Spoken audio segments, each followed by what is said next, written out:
Nonda Vata ki City Veni Raturala and a radio in Bula Duavata, San Francisco. Me Kochi Kenda Vatabai.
Sambula venanga turanga keina marama nimbula venanga na kandani sa semarot ko mai na radio Bula Duavata e San Francisco and it's ngale wenda indai ngauna mai viti 17 kandua e na tolu ve mama na miniti sa vakanga urongo na nonda ngauna ni be marutaki kena nonda ngauna ni be tomani da be sematiti ko eni kena meza bona ruana kaloko e na ngauna mai viti e na vitu na kaloko e na ngauna e ke Santa Rosa nimbula venanga na turanga na marama ni sa sematiko mai na sana tini kavaina nonda bonua mai viti nimbula venanga mai New Zealand mai Australia mai New South Wales mai Wagga nimbula venanga na wararongo tiko mai Canberra mbula Francis e irana na itokani e Vata nimbula venanga talangana vakanda oni tiko sara mai na top end mai Darwin Northern Territory mai Australia nimbula venanga tori katinai en anu lebu mai na tukuka na single indai tabang bula taliti ko nga irana kanda ratiko na anu na Pacific ka majuro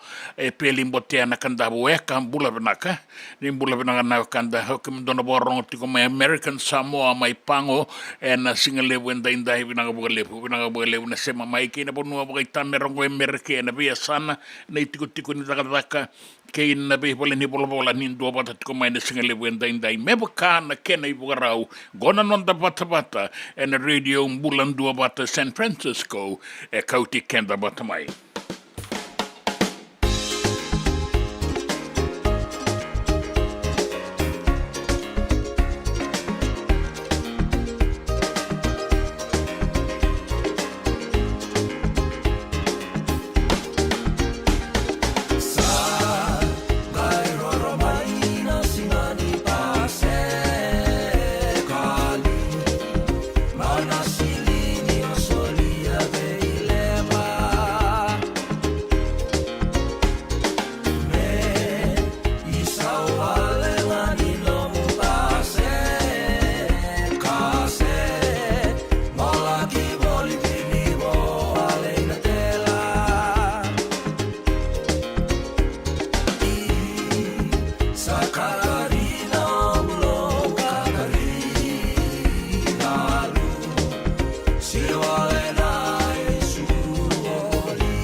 Katarina ombulo Katarina lu Siwalena isuru olia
Iyo ndai na singa warombo ka may witi na singa ni pasya kalima na silini o suliving member sa wala nga ni bakit tenrenga. Eroni ratabo la nimbula binak. Nimbula binak ke mani. Pinakabuali mo na siya mati kumay na singa libo yung dainday. Nabakanong ko kahit kumay ni daw mga tunan raki, totoka tunan raki, kata-kata na singa binakan, na singa nabingarabi, and dainday. Dabo kami na pinakabuali mo na siya mati kumay kinanawe kanday. So, daw mga tunan raki na kortura nga may suba. Cheli nua magi, talofalaba, dola binamasikila, okay, i Western Samoa, Valdola tumbo toya binabale bundina bilabana bundina na barang kota mo kengo binabale bu cheli no magi binakabale bu kobuni ni yan rabinaka nimbula binaka bo ni binaka tikoyan enan dua tale na singa ni bengarabi yan dain tabaka barakin endo na madawa binakabale bu ni binaka tikoyan ni no bo no bu turanga o nambureni lebuka ovalau Nambureni, lebuka ovalau, komoni. Ayan rabenak, nindua mga tati kumay na singa libo enda. Hindi daw makanan raki, rasa tuko na tikumay na wakanda iso, rasa sema mga totolo sa rati ngamay, na singa libo enda inday. Api melekin raw, dola binarigi, sema tikuya ninggo na seruan rebula heights, binakabuka lebo, kata-kata tu na singa go, binakabuka lebo. Binawala na kortura nga suba dabo binabinak kanira tiyo kin do mbula binak kan PWD walubay may suba singa nila kada kenday eno itakini to so binak kinada to so binak kinan na bengarabi and nanuma menda nang garabi rekinan na kan do mbula binak kada be pale nimbula binak to kay ngali wise nimbula binak aweka bo do to kanay pakalang kaw ni no to sota na mata kenday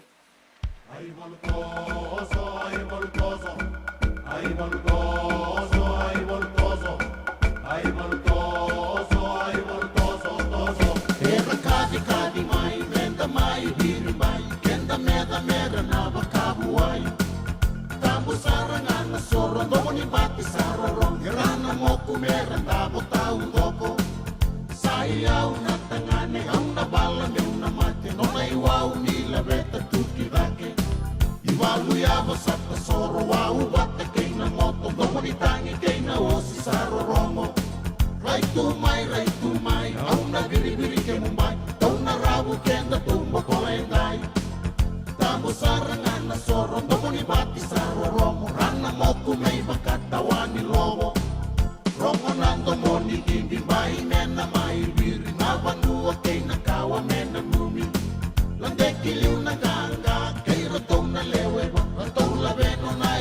ni bala Randabo kede kede nga Sandra na rara Sayaw naganga Sayaw naganga Rona domo me kama na koro Ay baluya masa tesoro Bulke ilangi rabaro romo Lali ni bol kasada bolo Ay voltoso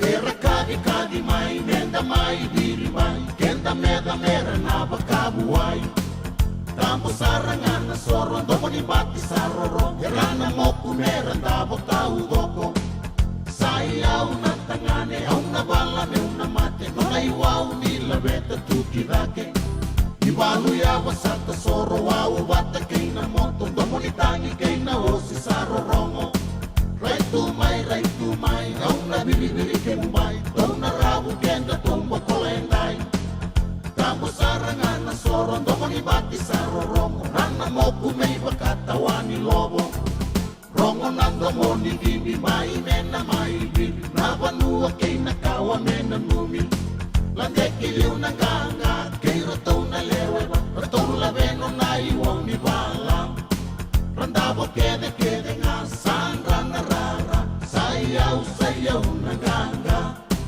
Sayaw na ganga Rongo nando mo me kama na koro Ay baluya masa tesoro Bulke ilangi rabaro romo Lali ni bol kasada bolo Ay voltoso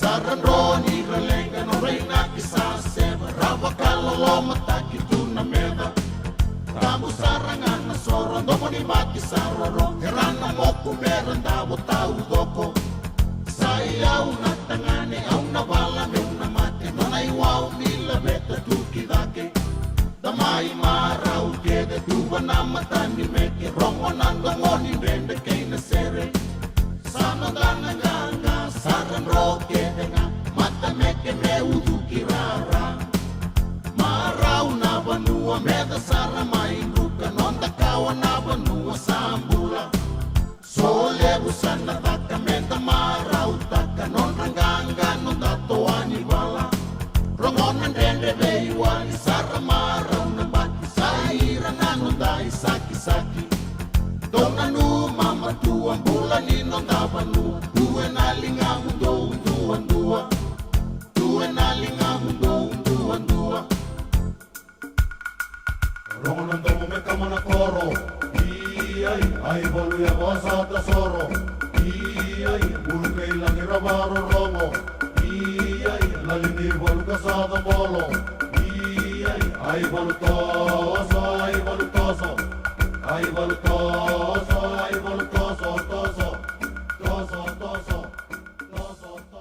E senga dina ni kara rawa na daka waka kekiwa.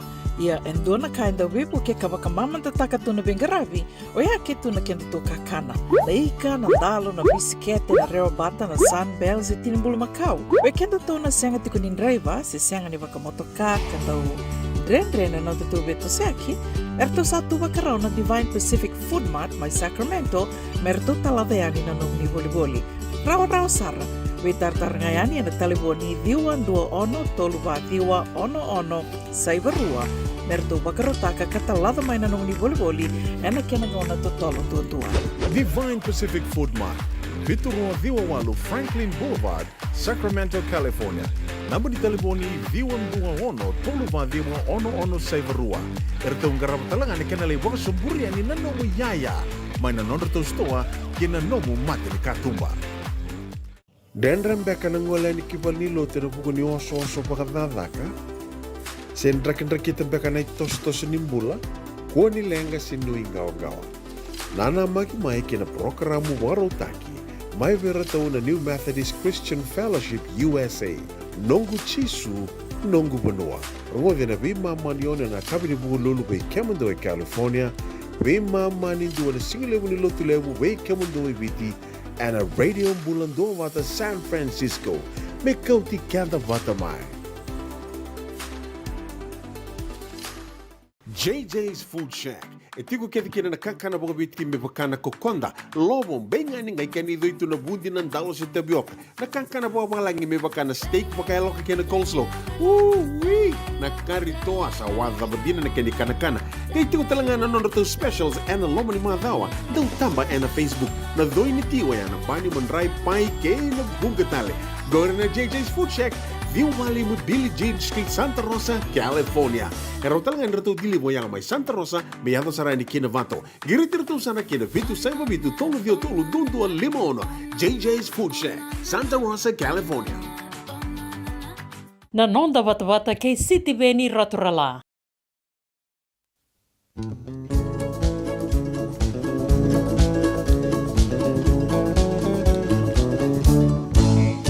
Toso mai matasawa, toso mai matasawa, kabondoka mai nalawa, inawaka. Toso mai matasawa, toso mai matasawa, bondoka mai nalawa, inawaka. Tomalele inatomba, sarabute, na chule balolo. Tomalele inatomba, malele inatomba, sarabute, na chule bakaloloma. Na chule ni hana hana, na chule ni hana hana.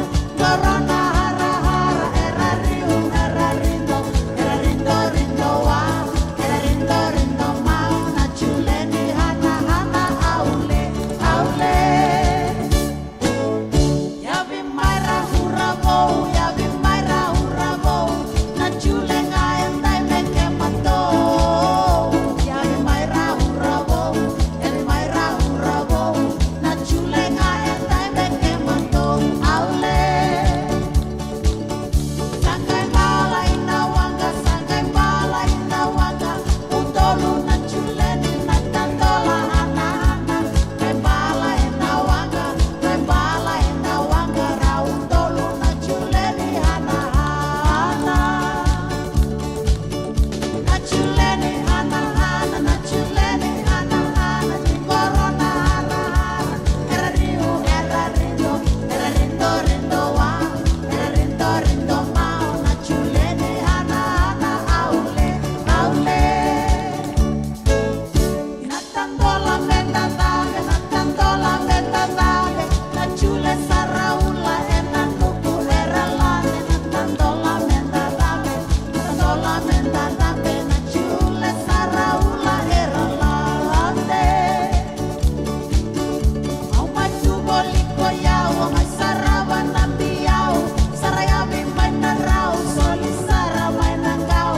Au ngai matalau, au sangai matalau. Chule ni hana hana ngamengau, aule. Na chule ni hana hana, na chule ni hana hana. Jin corona hara hara, erariu erarindo, erarindo rindo wa, erarindo rindo mau. Na chule ni hana hana, aule aule aule. Ia chule ni hana hana aule. E senga ni malala sara dhambe oti kezembe kana salala mai botu ambara vinandronga se senga ta waraka mandendendo ni tukutuku menambara vinandronga tuku ni maikina na madala ni bakata kila ni sautu. Era dau dhambe nai kama bakana bosa ni tumbe era dhambe tumandanga nei kama itakali salala mai mbaravi botua bakambi mai botua ka dhambe na madongo senga ni madala sera dhambe tikombenga se sawoti gaindo mena kani tukutuku vinagabolebu vinagabolebu cheli enta sabu ambula tikobe cheli noa magi talafalava dola vida masekila okwe Western Samoa bakadola tumboto ya ia vinandurigi vinana vinumi ko buni andra vinaka vinagabolebu na bakanu ini vinaka bakanu ini vinaka tikoyani na bakanu ini vinaka lia yani ngona banua na bakaturang onembureni elebuka ovalau toka ingali wise andra weka bula vinaka bula tikoyani go sabu secondary school vinaka bakalebu na bengarabi ratu na isa ratu ni bahilele dola vinariki maseki o koe Castro Valley, California. Kalunga tagoto, sandonu, met kameli, andra vinaka ngonga e buo, mai lambasa. Erto toka via wale katinga na koranda ulangati na sere, voro malau kei wo. Vinaka walebu, semisi kaitani, to toka na nomuni duruduru matagali. Si toada vai bolikin, oi, mai nonda, o kwengo, se bolia namba ki sauti, a bolia mai na stoa rado bolita ikina na ia stoa o mimina ya ningito vi tapus.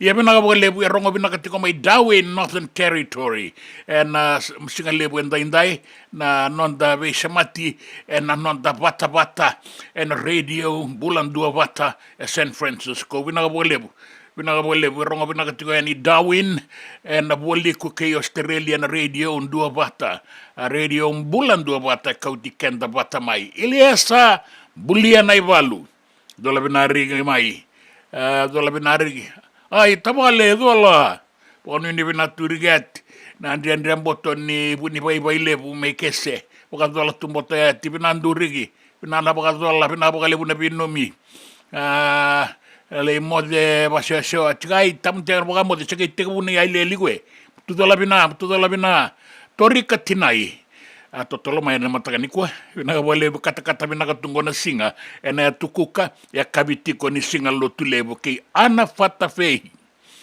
na marama ni sawana totoka kata saratungango na singa tautumba en Larkspur sui saratungango bala tokani na ronga serre sa totoka bina kabugalebo sa bakato takitiko nanraki ni singa ni sudu yonjina singa ni sudu kinonda o ikumuni ngole kya asin badala na wanga buka ka ngole na wanga buka sereri ngau na binaka go me sakita ikina bau mata utoka ni malo bingarabi baka serangan da tu mai nonda i anda tiko ngango inonda i anda tiko ni Santa Rosa LSC Wong Wara ke monito kana no sin madale oso semeka no mandio ni le silikai ni bula binaka totokan na oi binaka bogalebu na semat komene singalebu ndai wata ke Elena itasi zokobanga totokan na bingarabi kata seratungango na singa ndo na kaun sanda urido kau bakilatiko na ngau nen raki binaka kina mai witi sa lebu sarangana itukutuku endaronga dana pakan bulan na pakayanra kei na vei toso ya kira ndau tala noa mai eso na vei kaya du tiko na non rei tiko langi tui viani bula binaka na bengarabi sa binaka na benanumi stino tokona mai New Zealandi bula binaka tingo na Victoria Park Market mai Auckland City New Zealandi ma karsese tiko yani na bengarabi ni radio Bula Duavata San Francisco na singalebu indai da sema tiko kina na nonda Vata na radio Bula Duavata San Francisco Kauti Keda Vata mai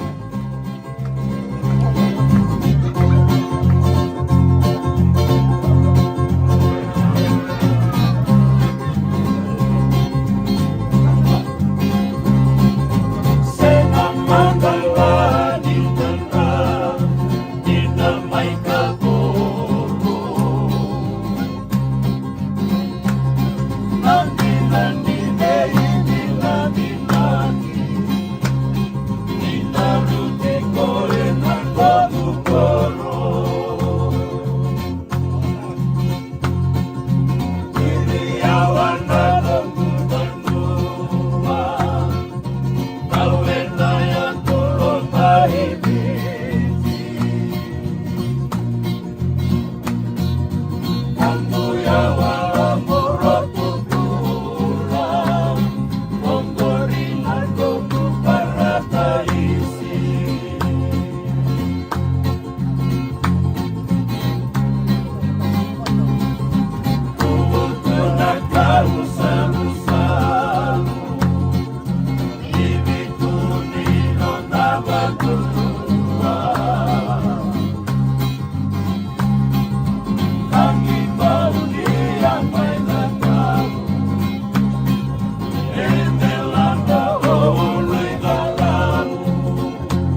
Back in Donongu life insurance policy? Nakakil nito tani katil kabito ni kostita na 2022 o sagir ta kasarabiri ni tauna. Kabi nga ya kila maga nga ya sala ko mana check. Sengat tali ni pera, sengat sarangan ni pera balilay. In time saranga mai. So ang kaliwara ka tala tunda wala. Kuwertongo. O saya ro dengo pamilaka. Iyo. O yasar nga na buna, he rau sara, sa tiko na pepa se senga. Bula vinaka se tobi mate. Kambani duan nga kana soma mena claim na lom ni rosa nga bulu kavana ua keada na lenga, nisa e ambaki roa tina policy. Text mai kina wasa eva walu dua, tolu walu lima e na kena i tuku matai lalai. O ya na wasa eva walu dua, tolu walu lima. Dendram beka nangola ni kivalilo tena puku ni oso pakadadaka. Sen drakin beka na tos nimbula, kuo ni lenga sinui gawa. Nana maki mai kina programu warotaki, mai vera tau na New Methodist Christian Fellowship USA, nongu chisu, nongu banua. Rungo vina vima manione na kabini buku lulu bei Kemando California, vima mani dua na singilewu ni lotu lewu bei Kemando viti, and a Radio Bula Duavata San Francisco. Me Kauti Keda Vata mai. Nanonda Vata ke sitiveni raturala.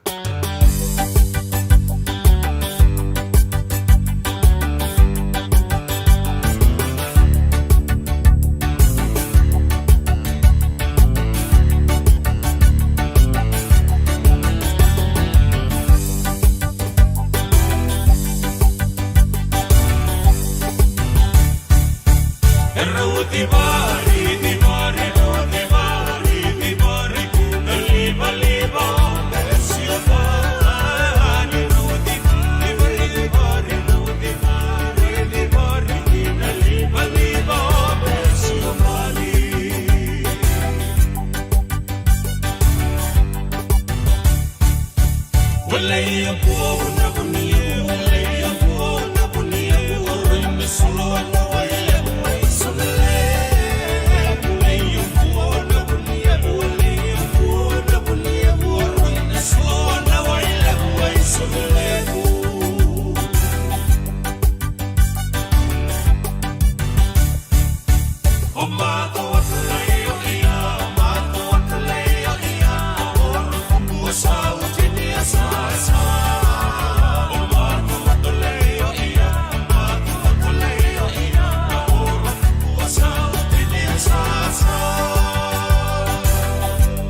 Pani ya ulele, pani ya ule. Sale yo vesi o mali dina liva bina ka lebu.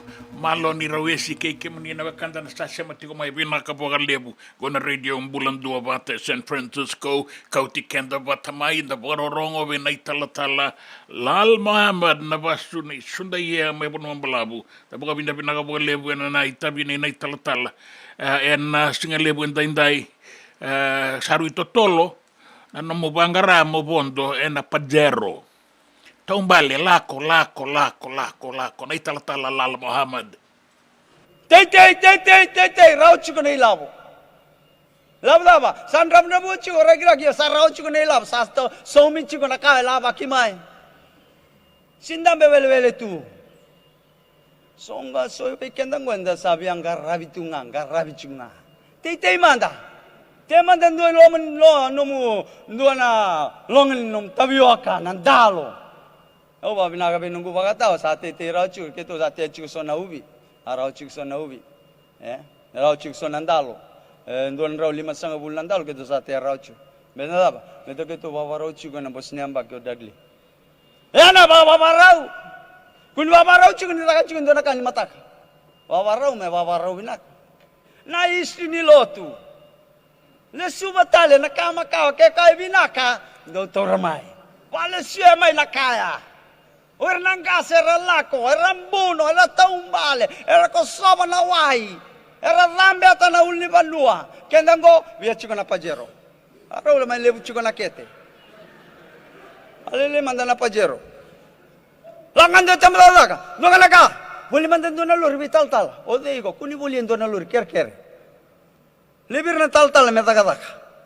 Lever na taltalang ko na le wala sa talamay na image ni Lotu Waisle kandin. Di nasara na talatala Lal Muhammad. Pagkali sui talamay na iray-ray ni Lotu Waisle. O yan ay ulutangan ni sayang baki ono sa ngabulu at inatungalala ni Lotu Waisle viti kay Rutuma. And then ang rongo di kwetale na ka taraba and do mandana kena i wagalanga wena singale wenda inday. We werto na veibu etini way na moli may nanggali na itasir rindaw Bula Duavata.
JJ's Food Shack. E tiku kena na kakana boka bitki me bakana kokonda. Lobo benga ni ngai kani do itu na bundi na dalo se tapioca. Na kakana boka malangi me bakana steak boka elo kena coleslaw. Wee! Na karitoa sa wadha badina na kani kana. Kay tiku talangana no to specials and lomo ni madawa. Dau tamba na Facebook. Na doi ni tiwa ya na bani mandrai pai ke na bugatale. Go na JJ's Food Shack. Viu Valley mo Billy James Street, Santa Rosa, California. Pero talagang rito dili mo yang may Santa Rosa, may ato sa rani kina Vato. Girit-rito sana kina Vitu Saiba Vitu Tolo Vio Tolo Dundu Limono. JJ's Food Shack, Santa Rosa, California. Me voliam back in do nungu life insurance policy? Nakakira ni tutana katil kabitu ni akostita na 2022 o sangir takasarabiri ni tauna. Kami ngaya kena maga ngaya salah aku mana cek. Sangat tali ni biara, sangat sarangan ni biara paling lain. In time sarangan mai. So kan terli warga terli tunda warga. Kau tunggu. Kau salah lo bengo kamu bilang. Iyo, o ya sargana buna, e rau sara, sa tiko na pepa se senga. Bula vinaka se tobi mate. Kambani duan-dua nga kana soma mena claim na lom ni rosa nga bulu kavana ua keada na lenga nisa e mbaki roa tina policy. Text mai kina wasa e walu van dua tolu walu lima e na kena i tuku matai lalai. Hoya na wasa e walu van dua tolu walu lima. Nanonda Vata ke City Veni Raturala.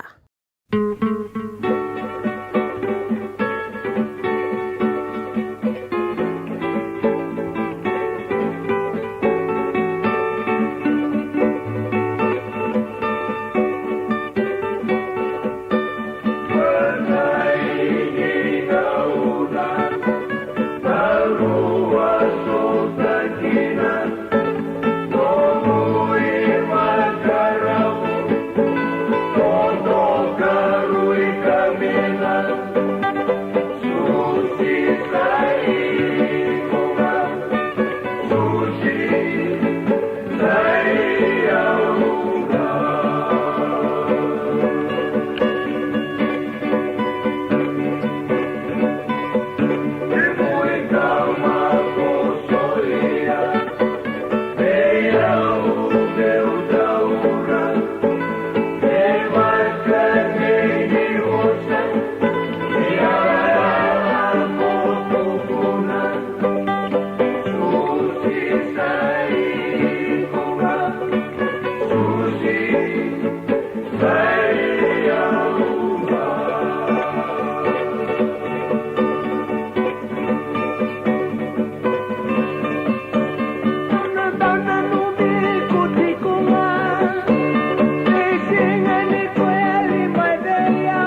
Tabara I tembe kei rato na wai ni wai manu e na bono o turanga o buna pinaka po lebu na sema tiko mai na singa lebu ni kua taronga I tukutuku e na tini karua na kaloko era sa tiko talenga angua na dau winga rabi na tamaba baka ni obisa e na ngaindua tiko e ni no na dau bula pinaka malo ni rawesi mia umbula re inga re nga rongo re bironga mia ugo pinaka po lebu se misile sumai Solomoni bula pinaka amani soro koverata dola bina sue kata-kata saratungango na singa na sa mga raibiti e rongo binakatiko ni na sere rongo binakatalitiko ni na beitala noa binakapagalebu na besya matimay e na singa lebu enday binakapagalebu amani dola bina ana fata fe iyo wa warita katiko na so eranga itukuna tikongo no bisista nga itukuna tikongo ni biala ko talangani ya ndare daman dan beito sayaki ke nangalala ni sala ni buka ke bono mbalabu ka tiko mai ana fata fe nongo ibondo kisawana se sau misaratu mai ena Februari ranga ibe itala no takatiko na lako na maramani sawana ko na maramani sawana go sa weletiko sa sau mi otitu na Februari ya ena bakingo menagaila ko na December ya sa be suri dito kay ni na maramango me kautalenga o sista me raulaki ilaurai talema na matan raw sarin dende tuwe sara sambalabu pinakapagalebu ana leilani rabatu umbula pinakamaitai sabakan ni pinakatoka ya ningo na pale ni tambataka ngango isuba keitunga na pale ni bilewai and High Court Criminal Registry raton ngai na numitiko ya nina duana sere pinakapagalebu na bingarabi kay mere mata ni tombua pinakapagalebu maramayano pinakapagalebu na sema tiko mai ndaga itomana tiko na no dabe na numi e na singa lebu endai kena singa go onda umakatiko na raki na korturanga mai suba bakaki na ike e Santa Rosa ya kabitiko ni singa lutu lebu endai bakaki na mena ya tukuka ke na be bono eso nda tokango e na tokalau ni burabura pina ba lebu na sema tiko mai na singa lebu ni ko en radio Bula Duavata San Francisco e Kauti Keda Vata mai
O rewa no kuponua, ando mona tona da robo main rekena e na buda na tembara. Ni bula bena kana wakanda ni sanga isa maroti ko mai na singa le wenda indai nga una tiko ni onda rongo i tukutuku and na liukina e na tambada ka ni visa. Bata ke una isi matiwai. Ke ka to sa taurarawa na visa se na tambana ni lawa na mau e ni lingamu me sa matata e na buku ni ndona bakadala ka. Sana sanga ni rawa ni boko di bakarawa. Una isi matiwai. Na ngauna ke tu taraki na fingerprint ni ngone, that's the end of his future.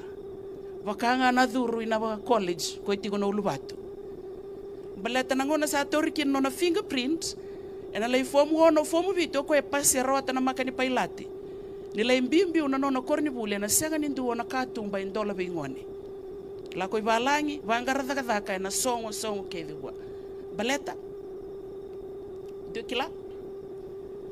Toko ena lesu talimai me make kote na nona police clearance that criminal record remains till death.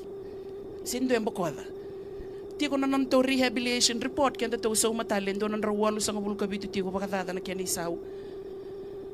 Minapola me na commissioner ni obisa sa itobo binaka sa leo ni bono binaka sa toko na bakalevo na bono na loto na matenitu. But that rehabilitation report pay difference aside from your police clearance. And solely after 20 years, if the child does not reoffend. Kaya baka ndo na leo ni bunwa senga tal ni dala. Then be sa ibiti so na turanga so na marama dakati ko na intake ni British Army na US Navy ramay tangiti ko na itumbutumbu. Na lubengo sa vele wa yoti sa songo makao na kisi. Iya na da belenga. O ke mundo so ngote ti ko no ngai warai. O reto na embassy gori. E ti ko nga na vetting team ni be bonu anda apply kina. Bolere reto na vetting team orto na dakabati ko na intake na kani British Army. Kangorte we only receive those with no police record. Era pasiti ko na aptitude test, pasi vina kana veterongi, pasi na fitness level, kake de pastaki. Leila ko na medical. Na yoti ni ka ko na police clearance e na senga ni mboko. Sa so mina fine va matabelo wai le sta longo ne le vuli. Yo tenga ile sutali kibuli. Sana sanga ni mboko rawa na edana na ibola ni lawa be reto na tambada ni obisa daga ina numati ko ya ni resaba kada ngauti ko na lubenda na be torongi ke na boga rawa ni na muani ambakingo na boga lebu na isimati wa ime na tambada kada ni obisa lebu tiko na be to soya ki na ngaunango aba kasa matakiti ko na singa ni sudo sa lebu na kena be talana orongo de tingo be ana fata fei ni ngoe se sa umasaratu mena no ne bonda di wanga buka na bulo bebe ruiri enda kai bito sa kiti kon tabaga no inu binaga nan rakini toso ke na non dai lako andan be ngole kiti ko kina na be bonu so ngole bonu tani so e lako we bonu tani kalisu mena non da bonu do na be watini rawa sa ngai mbimbi ngai na mada wango Rosales talitiko imbola tangani Richard Matanambamba Vata ke Mary Maisito na watina e rau sengele suale saratunga na mazongoro mai I madha wa ono tiko e viti. Ra lefsu tiko ra wa tiko mai nangone. Te boka bina bina ka boka lepu. E na tupa satu me bale tikenda na nonda vito seki e na mwani ambaki ngonda ngai na numa tiko. Na ibaka sala me na tambadanga niobisa na maro roina luvenda e na be tavia so e ra ngaraba ke na bonua e ra tiko kina. Satini karuana kaloko.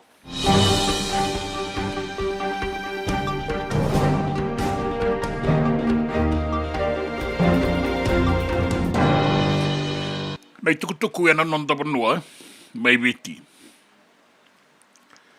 Rau watarongi e na tambadanga niobisa na buni lawa bakadengo Sayad Kayum wata ke China's boss dua na wale siliu na tambana ni buka na nonda banua na Fiji Airways ka manindia wata ke na dua tale na wale silesi adake na kambani ni Fiji Airways. Rau bakatarungiti ko na wewe kaningo na buku ni wewangangai ayado na buku Ayaz Sayad Kayum me baleta na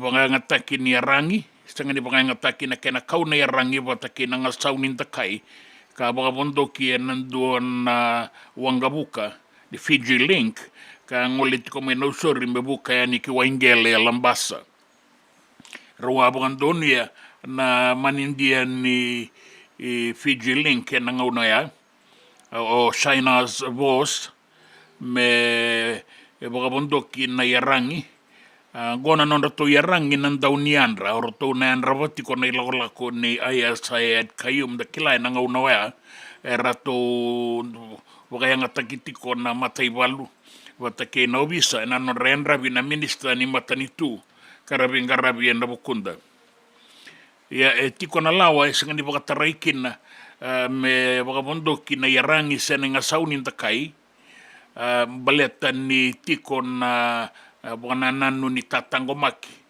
ke baka e baka yangataki na wangabuka ni be kambani eso mera wale leviki na oira karanda baka yangataka na yarangi na tiko na kena sala me kerei kina ya baka na kena be kerei ke sabongan donu isanga wale leviani na yarangi wata ke na ngasau ni takai sabang ngati ko na tambadaga ni visa ana bukan bimbi buana buke ni commissioner ni visa na tambada ni basalao mesa ke wanga ka bukan dei takamai na nrto buka tarongiti ko na lewe bidango en station ni visa mainandi kaya wanga ni erto buka tataroti ko na visa membeletan ilako Kongo na numini rei basuki kina na lawa ka sabagan data kitu membeletan beito soya ke maliwalala na Civil Aviation Security Regulation ronondo lutini kawalu kay nakitalengan ni beita ki adweningo embeletan na nonrato bondo na yanra en wangabuka katiko birato na yarangi nanda kai wata ke na kenangasau en doni tuku tau manda ya tau rimbaleta na bimbi takingo kai nakikina ni ya senga ni muria na kambani ni wangabuka na Fiji Link na kena ibarandondonu me kerei me bagandonu irawa na kauni yarangi ngo gai bagayadori bakakina yani senga ni kerei na kambani ni wangabuka se kerei na matanitu me bakandonu ya anondra taulako na wangabuka na ilawalawango sama ni adoki na be wangangai kaya China's boss na manindia bakadengo ni Fiji Link ni erto sa may bakatarongi kasabuan dinataka na tikinango membaleta na yarangi ka bakabondoki na ilawalakongo may lubu-lubu ki waingele may lambasa na ruwan nondo lutini kawalu na kay karibital na kisingo merongo diya na matabelaway dua na ngau na muri kasaba kan dei takiti ko na tikini singa ni bela wai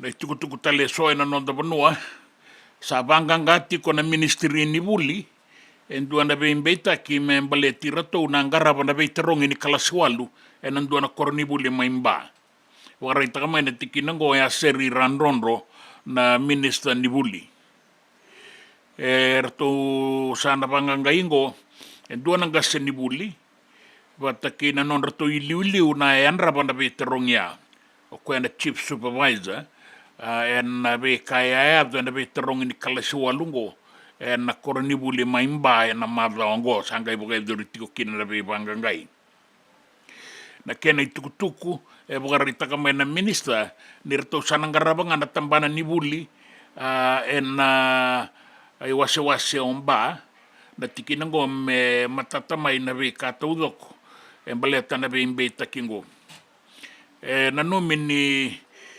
ya be sakitaki kasabay talano atakyo tina pepa ni be tarungin go ni semberan ni dambed na be tarungi be irnangone karato sabay talano awatitiko kina eso nga sinibuli wata kira to na yan raba na veterong na supervisors sa re matatawid ito na isaw ni taro na pepa ni veterong isang bernindang bed na veterong ingo bukarita kimay ni yabakan dinatakin ni dua nga sinibuli wata kina non rato iliw na matayan ra katuyan raba na veterong ingo kena sabola yotitu na isaw ni taro dua na tiki ni beba kanga ibe soliaki ani amuri ni rasantan beda tiko na be tarongingo na ngoni buli ya sana ya tiko na be banganga na tiki na kawai taki bogale na be imbeta ki ya zongo ya mena banganga manda boga malu boga binaka me matata taudoko na kena itukutuku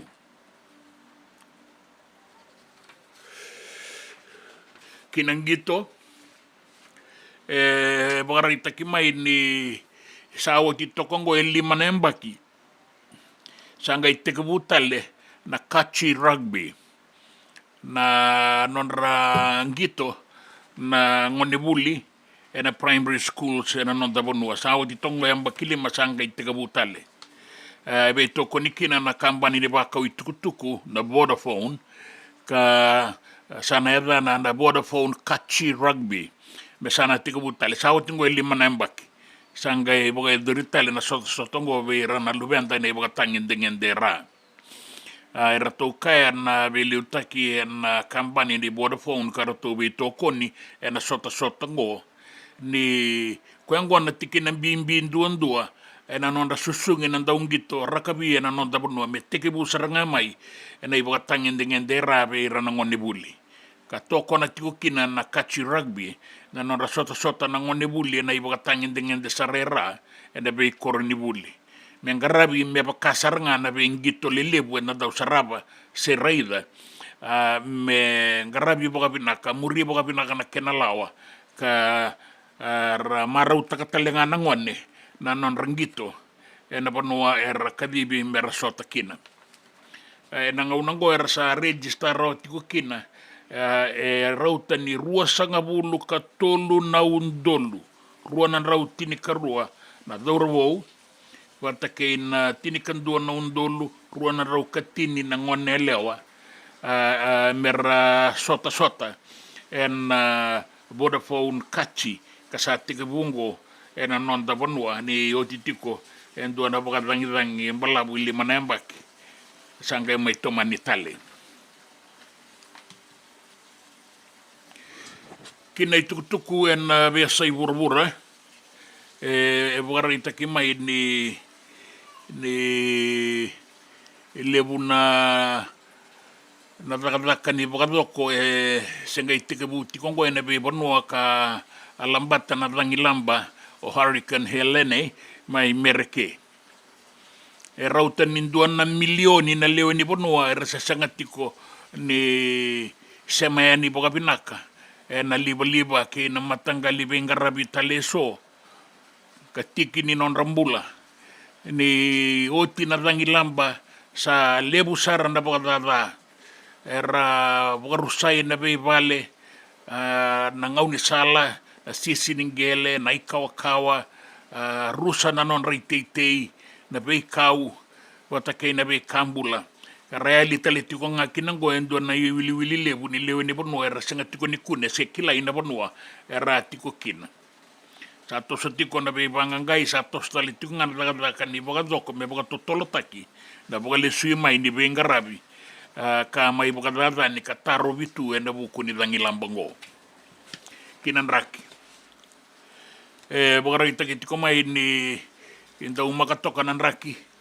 Nraki kata-kata nraki mamada toka ia endua na ua ni nraki sua-sua koto ni baka kin deba ni non da banua ka boga buna tiko na liwa ni rangi toka lau kena toka lau deba na non da banua da baka tiko kina na kena ituwa kien daindai me doba na singa ni mataka na nraki sembermai era kaya na kenandau ina ba kilai tiko ena deba kei biti levu na bua suba ke na usori baka kina mai korvo tai levu na bua liku kei tai levu na sano na itasiri na sano na mosi baka kina na sano ra mai raki kei tai kandua ena deba kei mbua na toka lau kei maduata na sano da kaunrobe kena ve atu anu mai dikombia na ngele levu mai na anu tabe uni atata bata kei lau bala o ka kina na sana rua na sana lau bata kina sana lo mai witi en raoni o kuna lo me tau na ude na kabi ia en raki mama da koto na non da bonu en ngau ngo na kana na ude roni ngai tau sare na kabi sala bata me na kuru ni bonua en raoni taumbi en sona bonua en sona ngau na bini uda en na kabi ndai kena singa ni mataka ririko takikina na lubu ni be udi wai lalai en non da bonua ia sanu itagiti kona no tanganga rauni na tikina na ngau na tangango e maru tagiti kina na raki mamada kata toka na singa ro na beto sa ki kina daga ka ndangaraba e na buku ni singa ni ku kina singa ni mataka no ia miuri nga chua tua matko fa yexia ni bula bena kana kanda mai rotuma e dei koto na tuba kinin raki e viti bata ke rotuma na singa ndai me do na singa ni mataka pinaga boga lebu na sema tiko maingor na itukutuku ni raki na itukutuku na non da banua da besa i bura ke na itukutuku ni gitu na non da Vata ke siti veni raturla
me volia mbeka ndo nungu life insurance policy?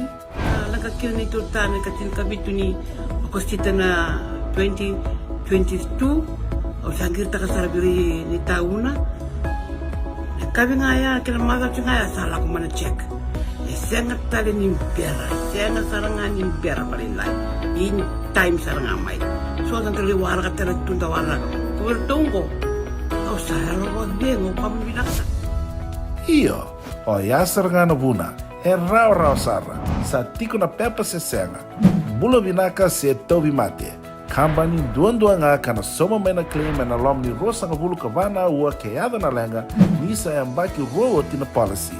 Text mai kina wasa eva walu dua, tolu walu lima ena kena ituku matai lalai, o ya na wasa eva walu dua, tolu walu lima. Doyan Robina kana maraman na ita. Do samba di ba kusa iwe. Yandra na ita. Kita sili katalaw mande na Orange Lounge. Maleka. Warasan ba di kata-kata pinakasar tunga toboy siyang pambakaw. Ngay way dala tu kinambata. Koe serengan kori. Sono ngono santa pinakat serengan na kenta kakana. Di na to zoko.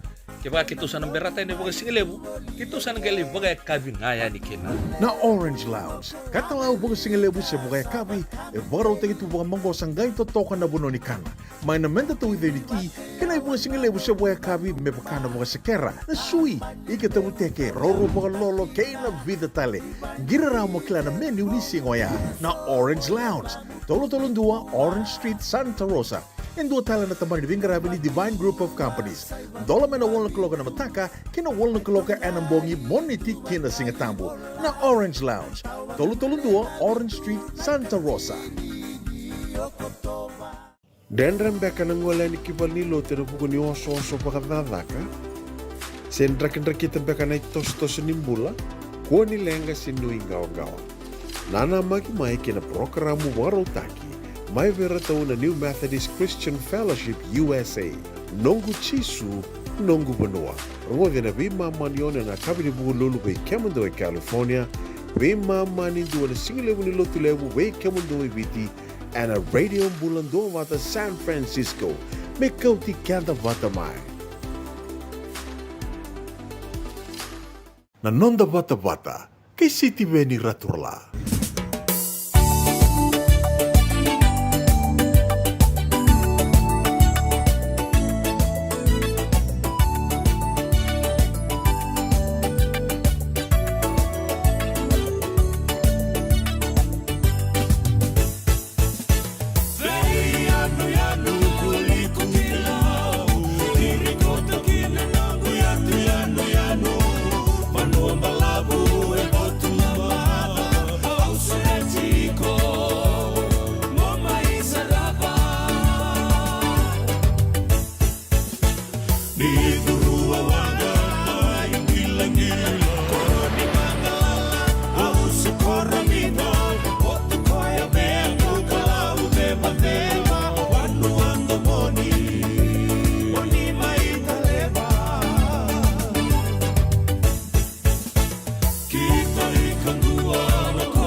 Corro esa sababuka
Talanoa kei wanu ambalabu da boga bina bina kina re renda umaka toka nandraki mbali koroi ke tu mundu na sere rau maruta kenda talenga kina ena radio Bula Duavata San Francisco ena singalevu enda ni Kauti kenda Vata mai ne bula bina na kanda salania tan dikawa bula bina ka ne bula bina na turanga na ita wanu ini bina ka tiko ya ni veira kede na marama na turanga nasi ena non rasota tiko nangito bwembaki boga edoritiko ena muani madha ongo ena sana boga turanga na ita siri ena boga nu ini bina ka tiko ena sota na mai vekilai boga bo itale na non da isema kanda boga bina ka kina ni baudu da wima ena kene tukutuku ena radio Bula Duavata ena non da Vata langi tiko mai New Zealand di bula bina ka kami ni boy bula re mai nakalau maduata na noa tukuni tiko mai kene ni tau nau tau bisara nau da mai nakalau mai maduata yango e kai nakitali tiko mai sa kata sara tungango na matani singak kami ni boy pina bolebu Linda Lockington sa matali tiko nganingo mai Gisborne mai New Zealandi malaka tunan raki pina bolebu na sere ningai kalau ngata tiko iyo keri talengar pina bolebu na zakaka pina bolebu na itabi pina bolebu na nonda vista matitiko na singalebu enda indai anda rongoda tiko kina na itukutuku eso ni vei kaiado na nonda banua kei burbura pina bolebu sakiu satakirua Singatanga Kohan Elijah Bulasia to abi ngarabi pina bolebu to abi rongam yau tukutuku sakiu satakirua ngo ela Kemba Street Samambula me ratombo na numitale tungakina onisimo laitia ke chonada ni koro bula bina ka semisi kaitani bina ka bolebu sakiusa semisi kaitani to toka tu na Bula Duavata na pono kima mitiko ya ni kinango bina ka bolebu top end Northern Territory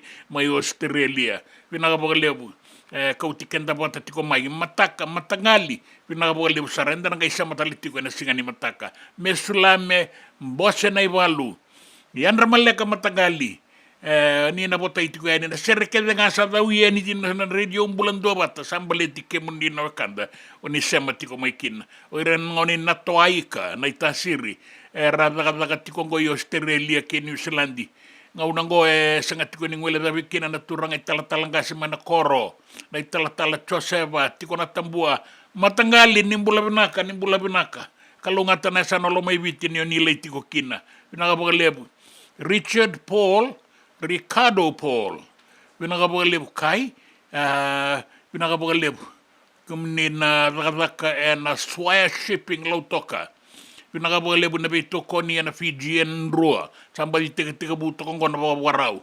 pinakapagalebu ratule kima veniana o ike kuanga me na numitali tunga kina Ricardo Paul en city kami dani suka mai lautoka ai amani soroko berata bunisue tolabena mungi botaino gini ana na bukarorongo men na singali bunikua miliana saumalua bilimaina naivo itara saugoto pinanduri ke bunisue chochi sili Bula binaka rongo binaka tukani Hawaii dendenga inda rongo totale endo ni tukutuku mai Hawaii binaka bolebu George Silly rendo talanga na marama tikongo samambula mai ngande tiko bokalai sa tiko mai Hawaii binaka bolebu litiara bono Bula binaka George Suluka weka totokatuna vingarabi enda bukarorongo tiko eningo ena Mataika Road enda builebu housing totokatuna raki rato weekend out mai na makumbungu orto na makumbungu na makumbudortongo wuli tiko en Queen Victoria School rasiriki tiko maingo ena dona muani madawa vera unandrua mosese bola petai lua ke no guada ke retalenga me bona numiti ko enikina o weka bina ka boga lebu lam sitabanga ani bula benak na boga lebu na bengarabi na singa lebu ni kwenda na kaibe sema titiko yani sabu tanga una nonda be boga marauta ki na radio Bula Duavata San Francisco ni Kauti Keda Vata mai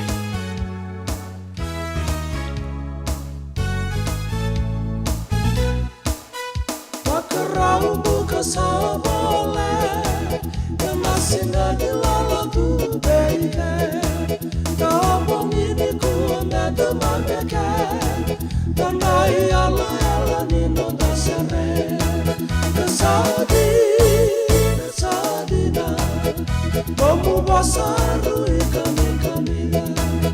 Sadina, kamu basaru kami kamila. Andi moli ni kai bosa kai, katau rabau arakatan tinggi. Na koi rau batanga kaibi, kai ala tu di kuana kena kami. Sadina,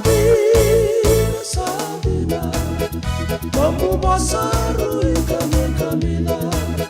Sadina, kamu basaru kami kamila.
Shandina nabubosaru kami dana singa bugarombu kanikua kena itala novi seko vero koro anda bugarombu talemanda ve na itala tala lal Muhammad na singa lebu enda indai na lebu na bengarabi na bali nimbula mai loma mai bunu ambalabu kila anda na kaure de chungo na bawele go sa bawele takikendo setani nada mungo ai do sa ngaluchi ada mungo telepon mai be telepon di dengan telepon kondon di bais ngani setan sa solibikan asengan nakango sa asengan ambula ya linga na telepon wo saya linambula ya kaya liu chisu Cindo naka. Me ko ako ni yali ni tu telefon. Benar apa? Telefon naka juga lem telefon. Lagu juga na phone, lagu juga na Facebook, lagu juga lemu naka. Ngai bango juga na linga mo zawiri juga bango, zawiri. Lemu ni zawiri na linga mo bango, nanu mau ikut talanga na zawiri juga. Nang boleh lebu na zawiri na linga, zawiri na mata, zawiri na apa. Tapos bina ka lebu ni tala lal Muhammad dan dua tala na nona itabi imberni zaba non tanga udah singa lebu enda ni bula bina lam sita banga bina ka lebu na ser ni warong tiko mekina kena ngarabi tabi da boga ni bina ka tiko ena singa ni kwanta boga da bar boga bina ka ni kalunga tan da uben ngarabi ni kalunga tan kanda di zaga tiko ena be bole ni bola ni mata di tu mai suba bimbi ena bale ni bela wai.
JJ's Food Shack. E tigo kedi kena na kakana boga biti me bakana kokonda. Lobo benga ni ngai kani do itu na bundi nan dalo se tapioca. Na kakana boga malangi me bakana steak baka elo ka kena coleslaw. Wee! Na kari toa sa waza badina na keni kana. Kay tigo talanga na nono specials and lomo ni madawa. Dau tamba na Facebook. Na doi ni tiwa ya na bani mandrai pai kay na bunga tale. Gore na JJ's Food Shack. Viu Valley mo Billy Jean Street, Santa Rosa, California. Karo talagang rato dili mo yang may Santa Rosa, may ato sarani kina Vato. Giritirto sana kina Vitu Saiba Vitu Tolo Dio Tolo Dundu Limon. JJ's Food Shack, Santa Rosa, California. Me voliam back in dono go life insurance policy? Nakakil ni tutane katil kabitu ni kostita na 2022 o sangir takasarabiri ni tauna. Kami ngaya kila maga ngaya salah ko mana check. Sengat tali ni pera, sengat sarangan ni pera palinay. In time sarangan mai. So ang tali wala ka tali tunda wala. Kubertungko. Kau saya lo dengo kamu bilang Iyo, o yasar ngana buna, rau sara, sa tiko na pepa se senga. Bula vinaka se tobi mate. Kambani duan nga kana soma mena claim na lomni rosa nga bulu kavana ua keada na lenga, nisa ambaki roa tina policy. Text mai kina wasa eva walu dua, tolu walu lima ena kena i tuku matai lalai. O ya na wasa eva walu dua, tolu walu lima. Na nonda Vata kei Fijian Radio Station.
Langi kei na uto solo, duru ravi ana vale, tai mi, nei mami daka na vesing ana te reisi, so a India, so ai viti, so a India, so ai viti. Pinaka bolevu, sipaniolo lume, dola bena maseki, dola bena toka tunan raki ana sa rama i viti, pinaka bolevu, Josepa Barro Serevi, mbula bena kamata inaova, ha, dua tuna kenan rendre.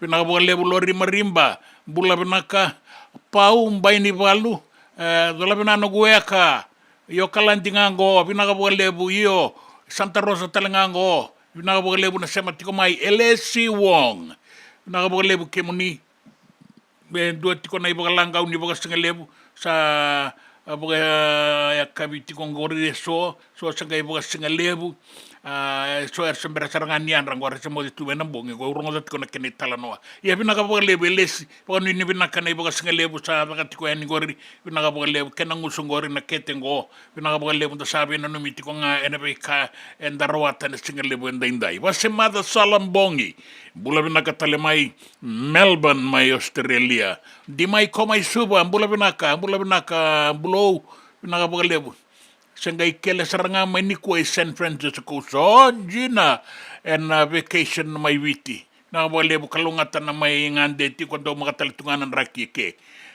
nina lala komadoi ni bula benaka turanga manamarama ni bula benaka rabau na numitalitungakin na nalingito ibuninda o sarong ti ko na itala no ni sota ibuninda o na mo ni madongo vera na tamadaga ni bula Rangi ti kongo na nurses tournament bukan bimbi na timi ni lautoka ya Sawa Zone kaya na timi ni lautoka Aspen Medical winaga buka lebu na sema ti kumain na lebu ni kuha ni kalungatan ng gito nganga ti kumandanganan no mo ni timi Ile bunda bono e daga kina nang gito, talangani o tinang gito, batini tanoa.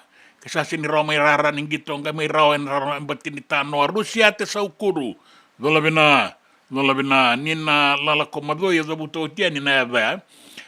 Nroto serre na tambua na bubale ne chone na sau, ke Naomi, senga ningwele dawi kina na bubale na lala komadoy. Seru luva, kere na sere taraba merto umbo una numitiko kina na sa sabara kaya nakitiko mango may kayasi may nanronga kay nabosa sa si via saranga na katakata iya binawale wasamada salambongi rawani rambo watay talanga na sere dabi wekan ni rabi taladiti kongo na bukas tukang gele may rukua may imbenga may ratu cher may molinduan dua bindobi binagabogalebu na sema tiko mai be matanggali songo enda tiko kina na muani madongo laitia tamaimbeka bula benaka tamaimbeka soa en lena masi bula benaka ni bula benaka mai merke iyo kima mi bula benaka tiko enia ke ni bula benaka talenga mai viti ke na be bonuanga ni sema tiko mai kina na singalebu enda indai klei nami zola benaka ida lebu turanga na maseki naka gonga narata donoa nanronga pinaka wale buna sabati ko may singale bu ndende sa tindo man na kenay bolangaw inda wara kan tukutuko na nando no na be say burubura tukutuko ningito kenan raki en duan na kaloko en radio Bula Duavata San Francisco Kauti Keda Vata mai Wainda na korondo mo, nitiko kinanonda seni ro, sira mulili en la vemo, ngiao diva meurika boli la la.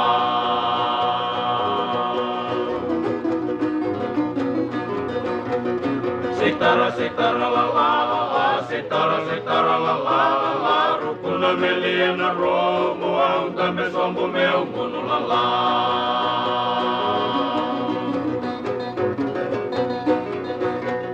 Kalivi meu vei mau, na e longo samara, o manicani la saveia, o que na lani o tamo la la.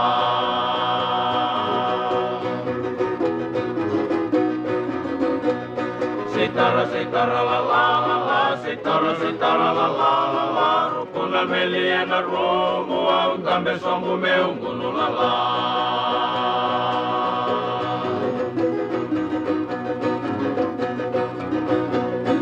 Ngoli na matile, ulai tini na uale, ulai sangai na kurule, ulai sobai na disile ulala.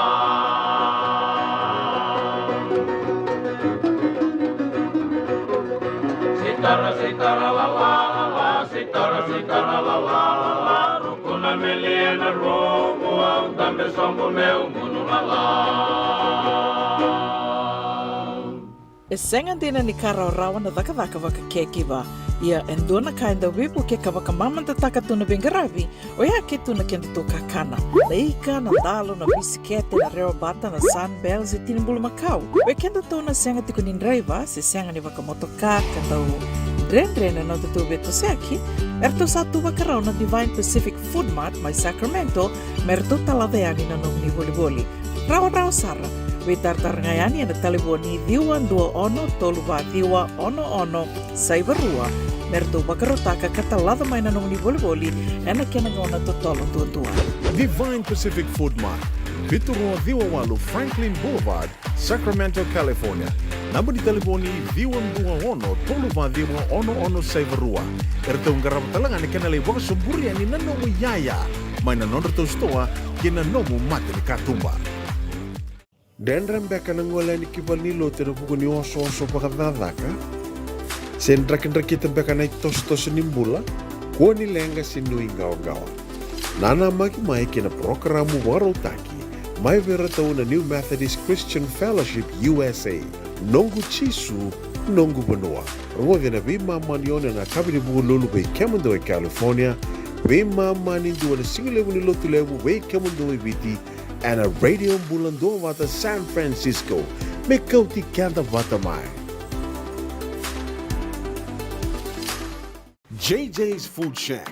E tiku kethi kina na kakana boka biti me pakana kokonda. Lobo benga ni ngai kani doitu na bundi na ndalo sa tabioka. Na kakana boka malangi me pakana steak baka loka kena coleslaw. Woo-wee! Na karitoa sa wadha badina na kani kana. Kay tiku talangana non rato specials and the lomo ni madawa. Daw tamba na Facebook. Na doi ni tiwa ya na bani manray pai kay na bungatale. Go na JJ's Food Shack. Viu Valley mo Billy Jane Street, Santa Rosa, California. Pero talagang rato dili mo yang may Santa Rosa, may yato sarani kina Vata. Girito sana kina Vitu Saiba Vitu Tolo Dio Tolo Dundu Limono. JJ's Food Shack, Santa Rosa, California. Nanonda Vata Vata, kay City Veni Raturala.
Sona vei da bilaki ena tamada ni obisa ena soba pina bole bune sema tiko mai sa kure takilinga tu mesana o seru luba sa kure kure tu sanga ibere ya kiraitu madawa pangarati ko bakan dona bunika o melai buga ruru to kina seru luba e kaitiko mai sa sibia saranga kata go mai keasi mai nan ronga pina bole butola pina ra kereta le tunga mai na kanda iso me rambau na numi tola bina ko ila lebu na turanga maseki na curanga bina wale bungonga ina rata e donu wanandronga me rambau numi tukina leo ni koro sa mbaka ngarabiti ko na singa indai so mbaka na saka ba koro te boga bina kine be clay nami en koro on rata mai donu mai nandronga Sakan sendu se tuku le stale mai se saba kai ve na dan bin salala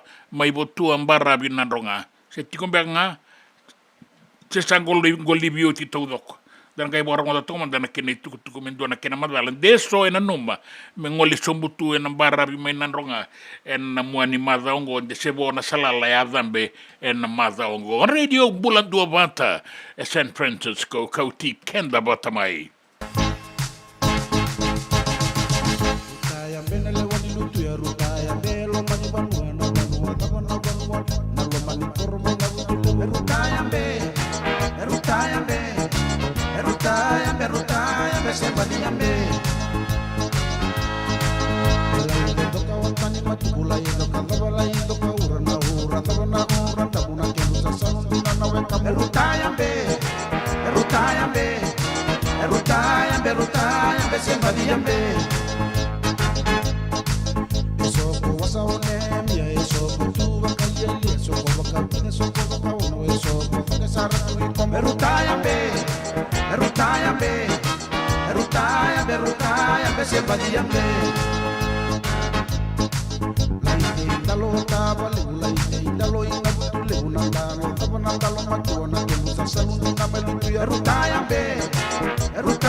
Yerutayambe leoni chili warutayambe lainima daba lainima ura lainima tase buibo no warutayambe tabo bina bina kabo le wera sabi bo maruta kitiko mai sebotiko rabi mata seremera bo maruta kemuni ena singale wenda indai na ngauna ke Santa Rosa sabo ivana miniti me ono na kaloko me darongo tuku ena ono ngauna batanga ni sabo talitunga ivana miniti me dona kaloko ena singale bu ni singabo rombu kaindai Santa Rosa ya kabiti kongo ni singa lotulebu tabo bina bina katio kina ni davi sematitiko lia tute bula benaka kemuni tabo rongo manda kina tambadaka ni obisa tabo rongo benaka na be dalati ni be bosaki kena tuku la isolingo na matabile wai nirtua kambata nambani buaka una isi mati wai dona kisi ke to alingarava e to lo dorvor to kambata dona bani buaka to ba mati ana buaka kadi to kaya no to keni buaka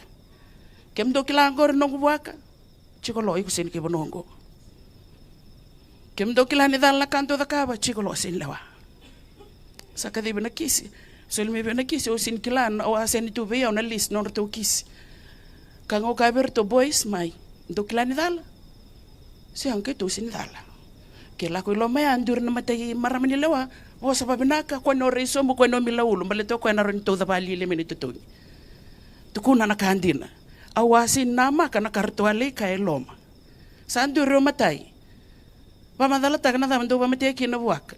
Eu na luben tui. Nongu tutu na tui ni banongo. Au le wana buaka au le wai koea. O koea sini kai banongo koe ba wa chinga miki. La kona kena karua. Pamadala taka na tabos pamate kina buaka.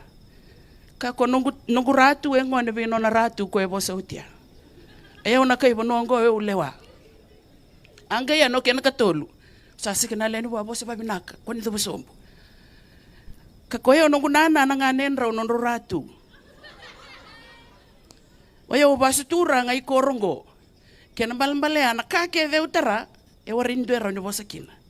Na lawa e dhithi nga nona dhithi. Law is law. Ni taraba kata onda done indone yaya se ni nomu. Rachaji tu kina ngona lubenda. Offense of theft takes and carries away without the owner's consent 9 to 15 years imprisonment. Ito tau na kina bekenda to ya na singo ya na ito tau yang kai tau bei tui. Bei liu ni abusa. Baleta ni aware ni babu lider to ke o turanga mo baka turanga. Turanga ore ni tuku ni koya, ore ni dokon toka. Turanga e marro na tamata bulangi e marro na yau ni banua. Na babu bulia ya na nona dono ngone me baka bulithi baka dono. En rauti ko nan dono ni ngone. E senga ni ndua na nona dono e tui ke o ko me lawai ko bate koya. O koe ni dhuri na matamaten ko rivuli align his hundreds of rights to the 100 school rules. Ni dhuri loma ni koro align taka na nonan donu kina lawa ni koro. Ni dhuru ki bali lotu align taka nonan donu kina lawa ni lotu. Tai koe ke dengori na vein basongan na enda na numa me nda tanga barawa kina na nondambula me binaka kina na nonda ilagolako. Ke sa dala na iba sala mai dake. Ia o kurto talengana tiko mai dake e rato na tau na buana. Una isi mati wai vina wale umai na tambadaga kani o bisa sandua na kaloko.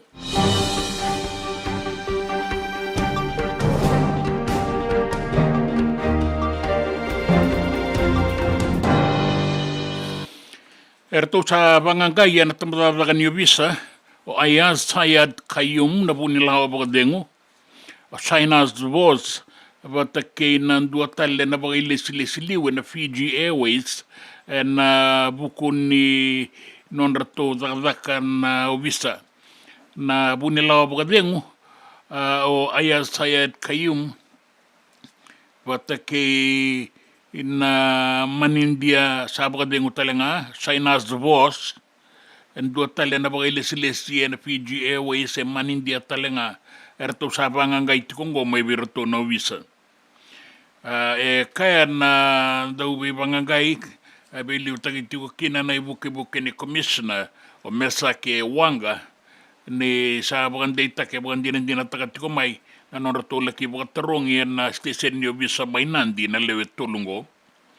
Ka sembaleta indo na kisi makawa na runa undolu kini kawalu na kena baga bondo kina yarangi bata ke nangasau nindakai e nandua na wangabuka mai lubu-lubu mengole ni ki waingele lambasa e baga rita ki mai ni na tiki nango e sangani nondono me baga edori e nondono me kerita umanda na matanitu ke na tambani bengarabi e rato liutaka ke na kena lawa satu civil aviation security regulation ronondolo tini kawalu sangani rawa ni kautunga bakawea na yarangi ke nanga saunin takai na dona wanga buka na kerei na matanitu na kerei talenga na kambani ni wanga buka merabe kilaita kana be kaya adutiko na matangali kau yarangi bakaungo endua na be bosaki asaya do ti membaleta na kisingo ka ratua bondo kina na wanga buka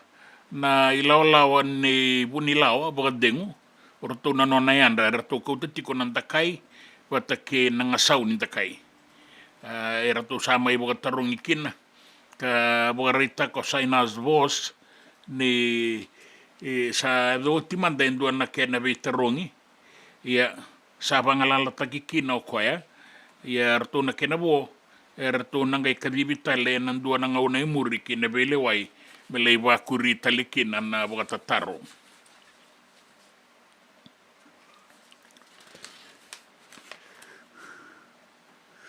Sabanga ngati ko na ministry ni buli e nanga unongo en dona itukutuku en dona kornibuli maimba nanumini rai lawa kita kikina na pepa ni veterong ni kalasualu na veterong nga sa ngayon tingwa na madal sawati bagarita kana minister ni buli seri ranronro ni veterong ni kalasualu kasi ngayon bagarita tingwa maimba en dona kornibuli maimba rato sabang nga itiko kinango en dua nayanra orto nayanra pa na veterong ini na chief supervisor Vata ke nandua nang kasinibuli. Ertu kila bata ke diti Kongo. Na ke nandambe din na veterong in mathematics. Sa vetala no ata ki otimai. Na isaw ni taro ni sember na veterong. Seni veterong yola nga seni isaw yola nga may na isaw ni taro. Bola itoka nandua na tiki ni pepa na isaw ni so na taro na pepa ni veterong yoya. Ngele kindambe di muri na veterong era sa kilati ko eso.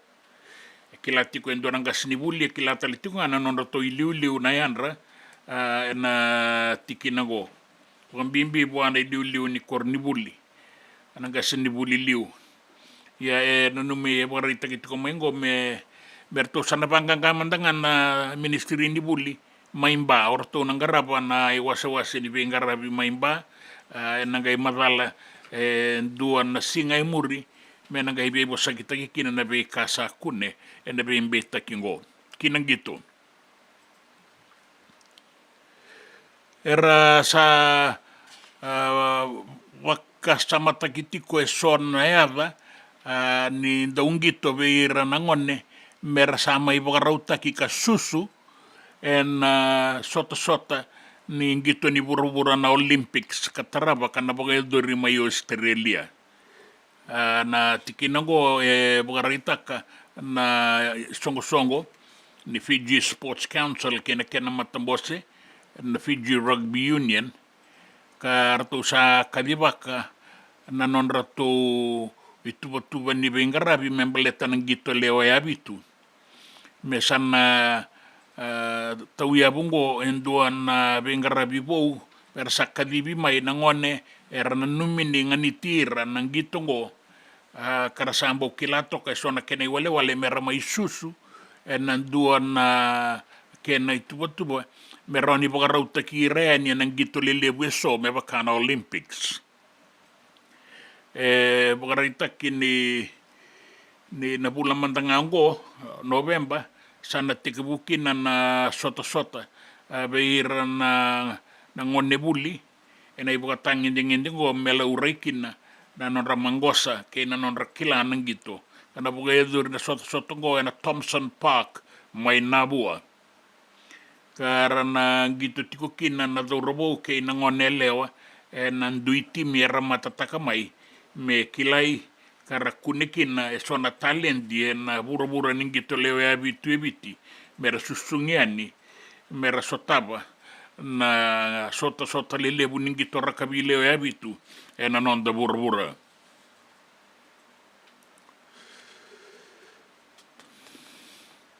kinabesa buro-buro bagarita kimay ni ibagdada ni Hurricane Helene may mereke se sasangat ko nga kinango na matanitu patakira na bagay lesi merang garapa na takataka ni bagadok era se aliti kongo bidabatanan raw na leo ni Bonoa tika bumay na ngaw nakalambakinan na tangilambango na madal sawati kada se bakasanggaray ti ko ngango buka na wani liba rakwita kinay kawa sisi ng gele tasongo ng unisala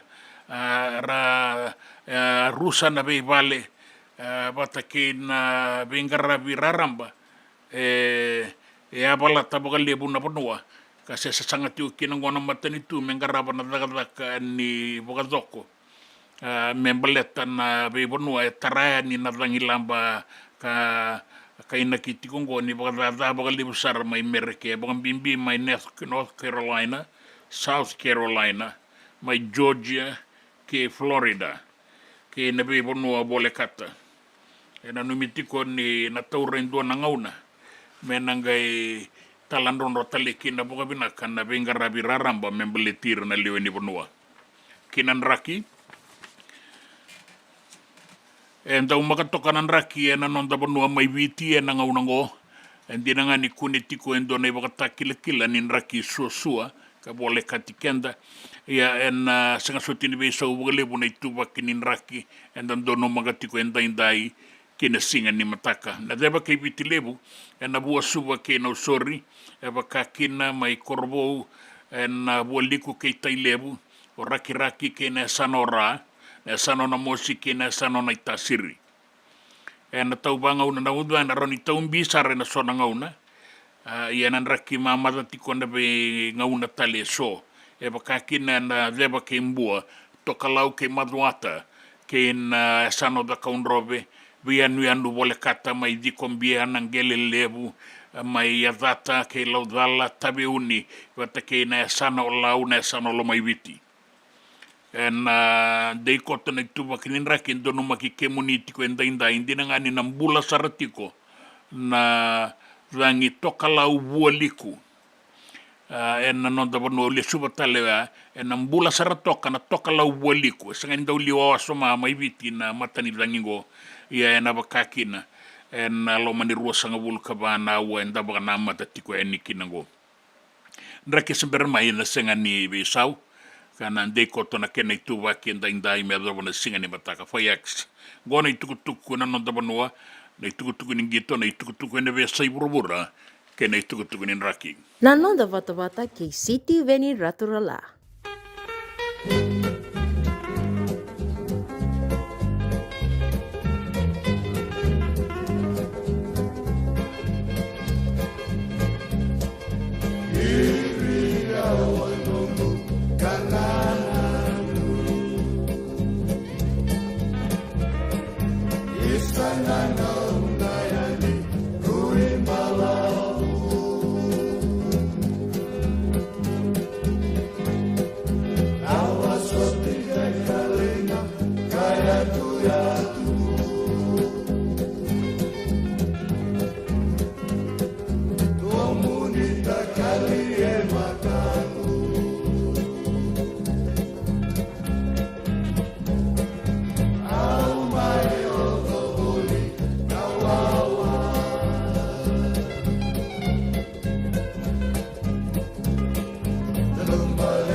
JJ's Food Shack. E tiku kedi kina na kakana boka biti me bakana kokonda. Lobo benga ni ngai kani itu na bundi na dalo se tapioca. Na kakana boka malangi me bakana steak baka eloka kena coleslaw. Wee! Na kari toa sa wadha badina na keni kana. Kay tiku talanga na to specials and na lomo ni madawa. Dau tamba and na Facebook. Na doi ni tiwa ya na bani mandrai pai kena bungatale. Go na JJ's Food Shack. Viu Valley mo Billy Jean Street, Santa Rosa, California. Karo talaga nrito dili mo yang may Santa Rosa, may yato sarani kina Vato. Giritirto sana kina Vitu Saiba Vitu Tolo Dio Tolo Dundu Limono. JJ's Food Shack, Santa Rosa, California. Me volia back in dono life insurance policy? Laka kira ni tutane katil kabitu ni okostita na 2022 o sangir takasarabiri ni tauna. Kami ngaya kena maga ngaya salah ko mana check. Sangat tali ni pera, sangat sarangan ni pera paling lain.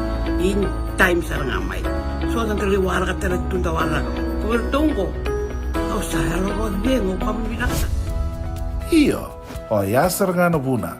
Rau sara. Sa tiko na pepa se senga. Bula binaka se tobi mate. Kambani duan nga kana soma mena claim na lom ni rosa nga bulu kavana ua keada na lenga nisa ya mbaki roa tina policy. Text mai kina wasa eva walu va dua tolu walu lima ena kena ituku matai lalai. Oya na wasa eva walu va dua tolu walu lima. E senga dina ni kara rawa na daka waka kekiwa. Ia endona kainda wipu ke kawaka mamanta taka tuna bengaravi o ia ke tuna kenda to kakana.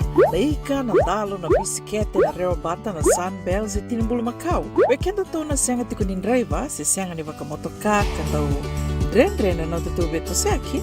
Erto satu wakarao na Divine Pacific Food Mart mai Sacramento merto taladayani na nung ni boli. Rawa sara. We tartar ngayani na taliboni diwan dua ono toluva diwa ono saivarua merto bakarotaka katalada mai na nung ni boli ena kena ngona to tolo tua. Divine Pacific Food Mart, Viturua Diwawalu Franklin Boulevard, Sacramento, California. Namba di taliboni diwan dua ono toluva diwa ono saivarua. Erto ngarap talangan ni kena lewaka suburi ani nanomu yaya.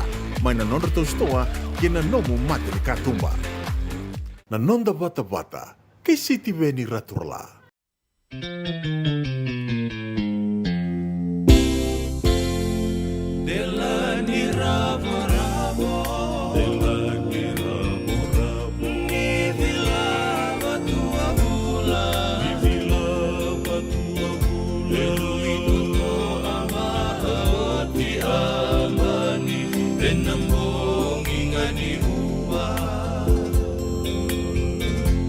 Ron rosubu au diwai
na viki taudo o itoroli o itorola o sala imo de elena o itoroli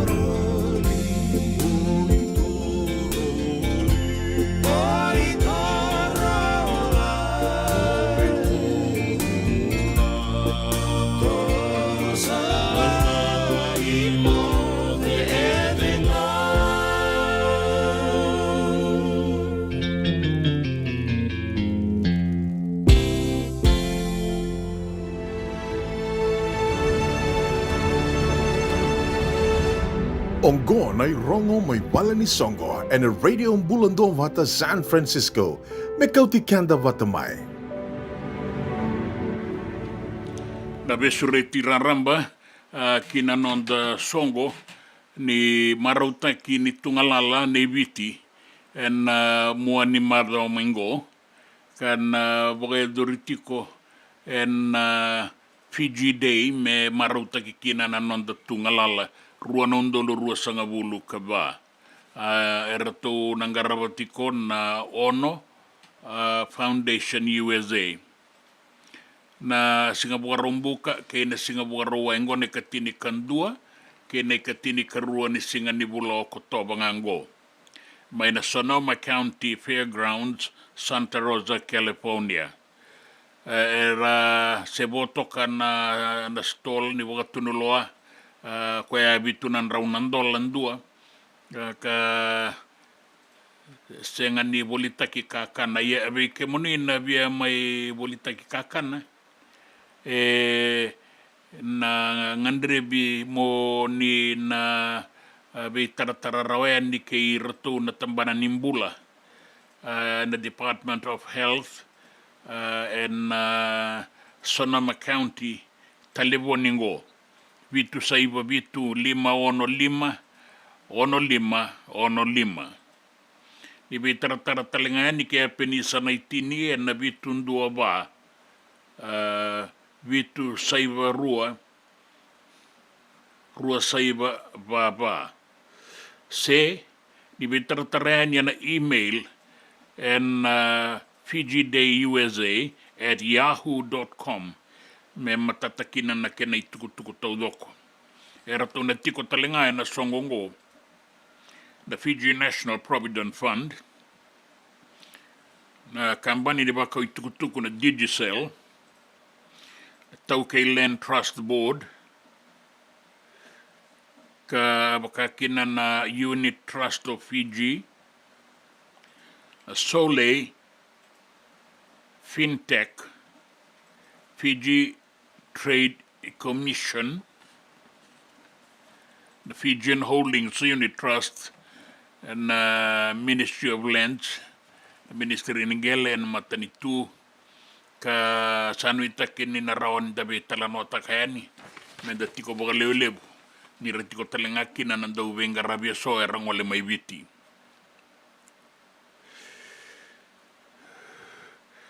Na baga eldoritiko na masu katalau na I songo ni ANCF na Cell 2 na waso sa nambarua kana baga eldoritalitiko nga na ikawalu ni singa na matagalaylay may na ono kinawalu wike mo ni na songo lotu ni ANCF beleta na no mo ni lako mo ni le sarapa na wanga ni noa era sa tuba tiko kina na no mundo baga iles mo ni adwe ni kina baga lelebu ngo ene kawalu ni singa en andua tolun 25 en Pacific Avenue Santa Rosa mo ni adwe ni kina baga lelebu anu itakini ni rawa ni dangaila ki sota ya ni ekea ena kena iloku saka di bagiti ko yani ngo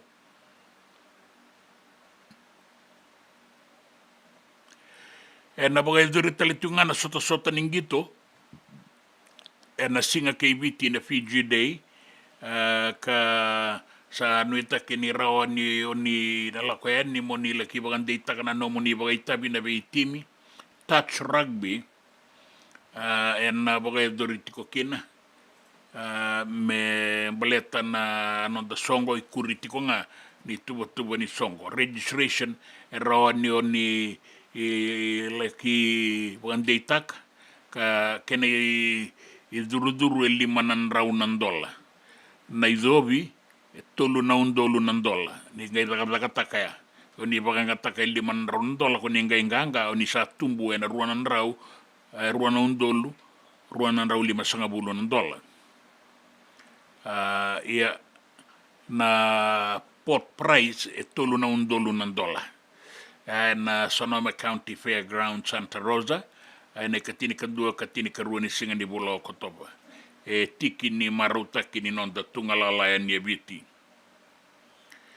na nomuni sota talenga na abe matai lawa koni na numa moni weboga maruta ki en Czechia Island Breeze na beboga marutaki na duru ya $5 na nomuni BCCB meke na ngone na catchy dance wataki na beboga marutaki na ngarabati ko ya ni DJ Watson na songongo wataki na bunga tale na ituba na numi mengarabi membaleti ke muni e ko ngori ke muni na turanga ke na marama na irongo mai na vale ni songo na nonda Vata ke City Veni Raturla.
senga dina ni kara rawa na dhaka waka kekiwa.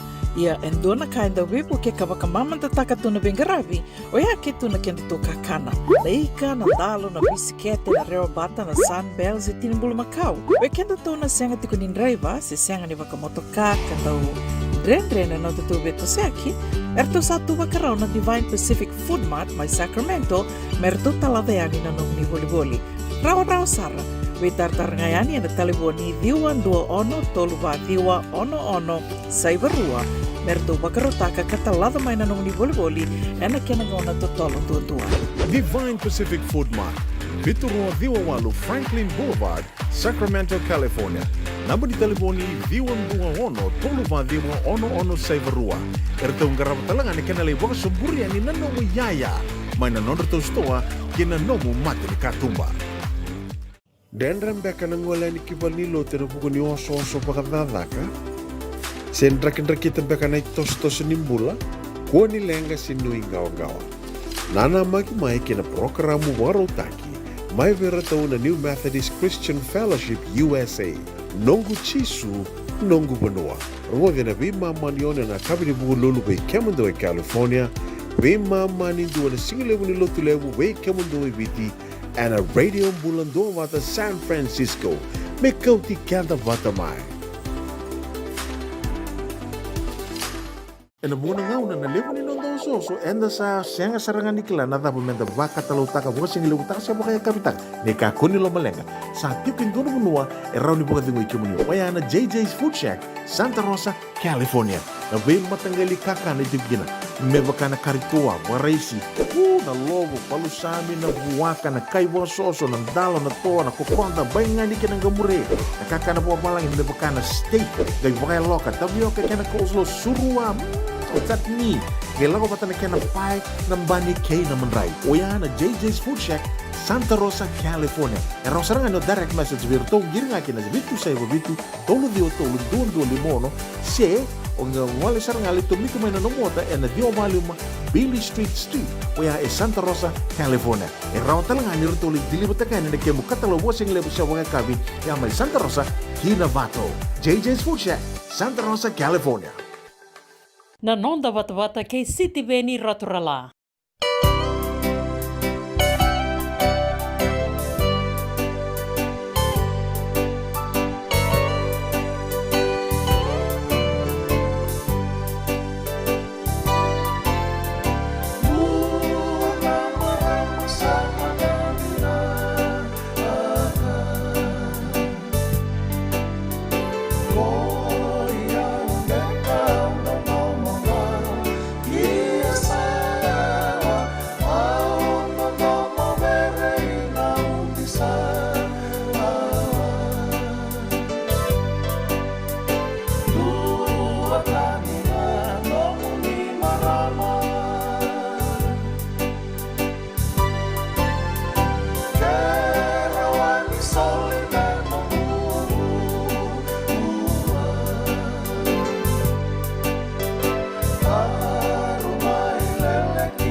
Sinai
Serene simeli longa na turanga ni vandra. Baleta na maramara wa sota wa sauri ena sto mai nangangi suwa rausanga ni sota tale bugandua. Pinakabole na sema tiku mai na nonde wa sininga uno ko sabo rusanga buluka tolu na miniti mirua na kaloko na ngauna mai viti ke Santa Rosa sabo toke rusanga buluka rua na miniti me vitu na kaloko. Enta pagaro rongo tale manda ve na itala Lal Muhammad. Baleta na ikatini. Nagdapa sa renre tiko kina na ikatini. Saka sutimba kanin renre sar. Darungot man sabi na italatala. Abo na uta chunga na ko natanganen ko alago tu. Wale tu no na yaw na kaba bura. Lebe kende go sa lebe chunga nanda ba le chunga nanda yaw nge chunga tugun chunga senga na ilabo senga man na ilabo me soli man na singa tambu. Me na labo ndo boli ang ko na chunga. $10, $10, $50. Lago chiko na ngungunyang ko na bongket na raw may be na soli. Gusto tiyaw. Kandi nango o sa sota ba uchimay. Ha? Ranga na ilabo may na boliang ko na ayo na ilabo may soli kiwa na kalo sa asin raw chiko. Na tithe na offering and tugun na chiko dua na katini sin raw chiko. Gusto tiyaw ngori nondo. Namundo ya pinakabole mo na italtala pinakabole hindi na tawdo ko na namun itukutuku pinakabole mo stara na semati ko may na italtala na namun daw na sigalibu inday darangay soto talen ni mataka o erosang bulukan dua na miniti may ruwa na kaloko tendo manday kena ibang langgaw.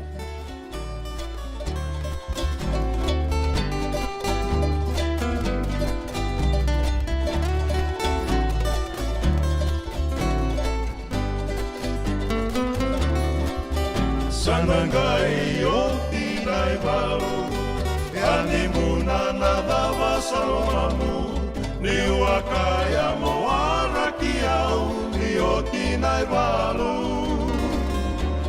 Sama ni totolo ya timuna na lomamu Kawakabuna na nomo veidamu Mai no huale animuna na yatamu Isalei, oilei, oiau Mate wale ni unanuma Tiko tale o koya ko bauda Sanangai o tinai walu Awana numa tu nindaruna wakamau Na kena sewa ni saru itotolo Na lomamu Kekonia warakiau Me adoba ni o tinai walu Kena sewa na no mundo nomo Saruito tolo Domo na tuna o warola kaki Ni o tinai walu ko bilaiwi Ko atauri wale mo isama ni kaki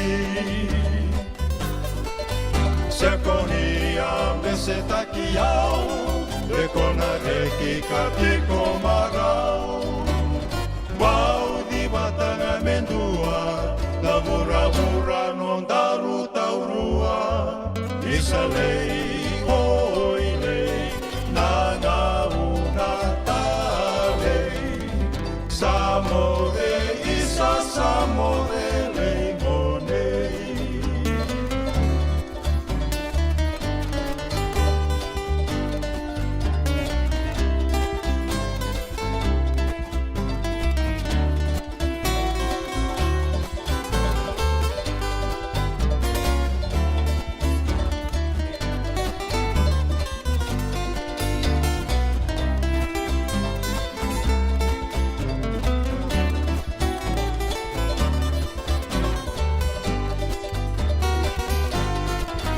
Sekonia pesetakiao Dekona reki katiko marao Pau di Vata mendua Na vura non daru taurua Isalei oilei Nanga una talei Samode isa samode leigonei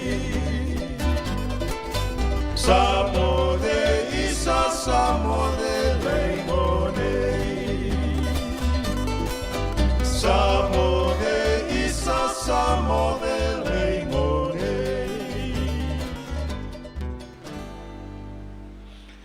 O luke tamani ke rato na nona I lao e na kembani matai walu na QEB Serenaders. So ambo ndwana ndomo ya sayali. Ia rorongo tiko na ndomo bonga vinaga tiko mai. E na radio Bula Duavata San Francisco e Kauti Keda Vata mai. Daba rongo kina tambadaga ni visa. E na singale wenda imbaleta na kenda I tukutuku. Ni sabola irawa. E na ibola ni lawa san rendre sara membukodi. Una isi matei wai. Na ngau na ke tu taraki na fingerprint ni ngone, that's the end of his future. Wakanga na dhuru ina wa college ko itiko na ulubatu. Baleta na ngona sa toriki no na fingerprint, ena lai fomu vito ko e pasi rota na makani pailati. Nila imbimbi una no korni bule na sega ni nduo na katumba indola be ngone. La ko ibalangi vangara dhaka na songo keviwa. Baleta Dukila Toko na lesu talimai me make kote ani na nona police clearance that criminal record remains till death. Sindo embo koda. Tiko na non to rehabilitation report kenda to so matalendo na rawalu sa ngabul kabitu tiko pakadada na kiani sau. Minapola me na commissioner ni obisa sa itobo binaka sa leo ni buno binaka sa toko na bogalevo na buno na lotu na materi tu. But that rehabilitation report pay difference aside from your police clearance. And solely after 20 years, if the child does not reoffend. Kaya baka endo na leo ni bunwa senga tal ni dala. Then we say vite so na turanga so na marama vakatiko na intake ni British Army na US Navy ramay tangi tiko na itumbutumbu. Na lubengo sa velewa yoti sa songo makao na kisi. Iya na da belenga. O ke mundo songo te tiko no ngai warai. Orto na embassy gori. E tiko nga na vetting team ni bebo no anda apply kina. Bolere reto na vetting team orto na dakabatigo na intake na kani British Army. Kangorto we only receive those with no police record. Era pasiti ko na aptitude test, pasi na kana veterongi, pasi na fitness level, kake de pastaki. Leila ko na medical. Na yoti ni ka kwa na police clearance e na senga ni mboko. Sa so mi na fine va matabelo wai le sta longone le vuli.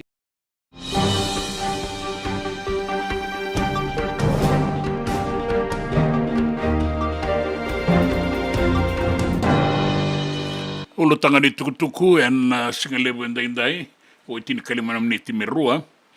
Era to sama ibu katarongi en tamadaga nyobisa na bunilao bagadengo aya Sayad Kayum o Sinus Wars andua na manindi liu ni Fiji Link bata ke nandua tale na abogelesi manindi atalenga na Fiji Airways.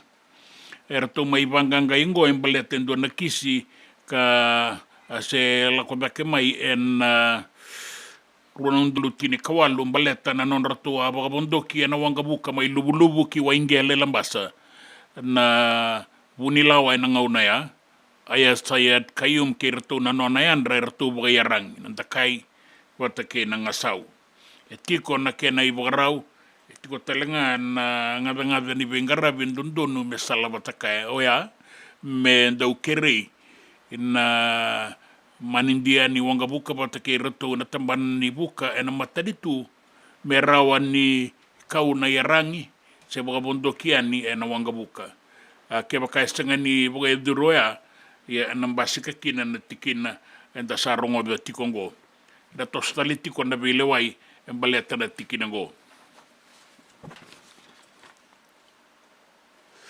Sabanga ngati ko na ministry ni Buli endo na itukutuku baleta endo na raka ni beindambui ambasika na beterong ni Kalasiwalu en duana kornibuli maimba kasaya do tikongona kene be banganga ya barita kana minister nibuli aseri randonro ni erto sanangarabanga na tambana nibuli maimba na be banganga ingo me matatakina na kene tukutuku todoko ena gai maindo ya ni na kena madala na bole ni bolo liu na be terongingo asala ki be tala nota ki rawakina kabuka sangara irawa na isau ni taro na pepa ni bitarongi ni mathematics ni sember ni dambedi na bitarongi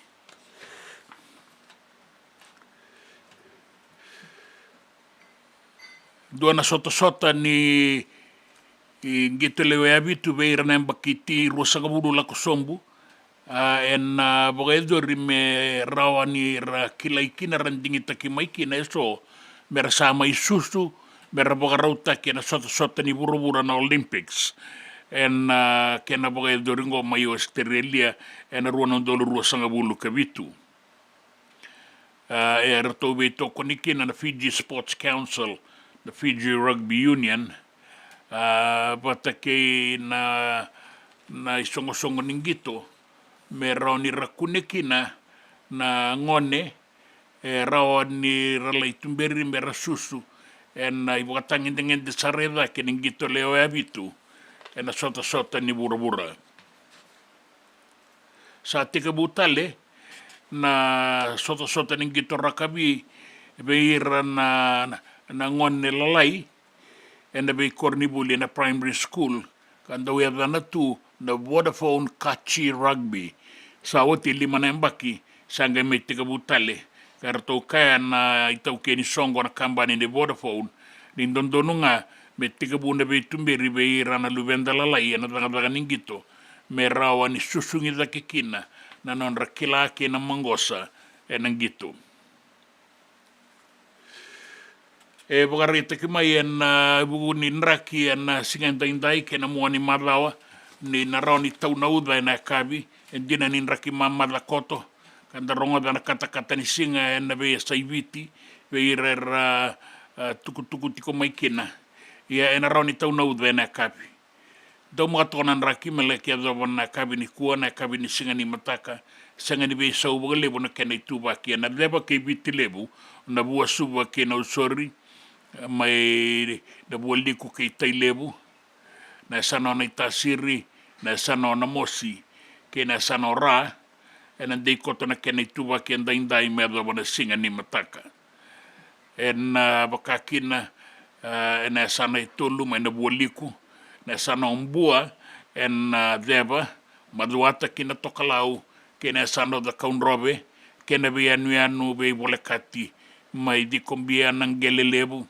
ai laudala ke tabe o ni bakaki na mai Vata na ya sano na itasiri na ya sano na mosi na ya sana serua en dei koto na kene tuba ke ndai ya en sano lau bataki na sano lo mai viti o koe batanga na nraki en da sota kai ti kongo na roni tau nauda ina no man ni na roni kuru na banua na kabi ya en tau bisar ki na nauda en be sauti ko na matani langi mai na Bula ni langi tokalau ki na tokalau woliku sana ngai tai ki na tokalau deba da seua ua ka borabora na wasa o gore na tuku ni raki mai mbale tikenda en singenda indai ke na mua ni madawa na tuku na non da banua na tuku ni ngito ke na tuku na be sai borabora na non da Vata ke City Veni Raturala.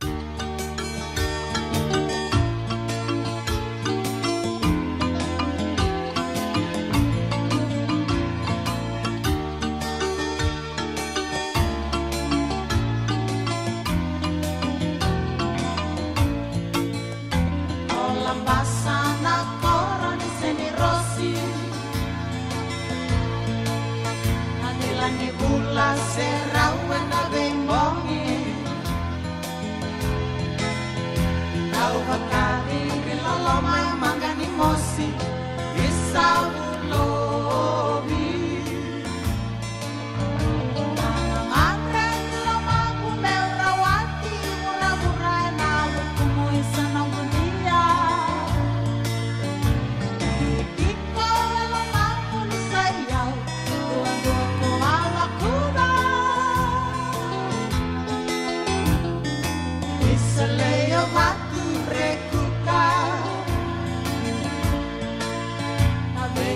lana kena kena vem muda Makala lama ni dau kambe mayo bula Bau nama tua suba Iya kami tarundau ngandi boli Nanamu bosa na suka na loli Kami danyu makana numa boli Isa nang rosi Ngare lo mampu meurawati Murah-murai nabu kumu isa nang dia Iko lo mampu ni sayang Tuan-tuan ko ala kuda Isa leo wati rekuka Na vende lana kena kena vembolda Bakala loma nindau tambe mayo bula Bau bau batu suba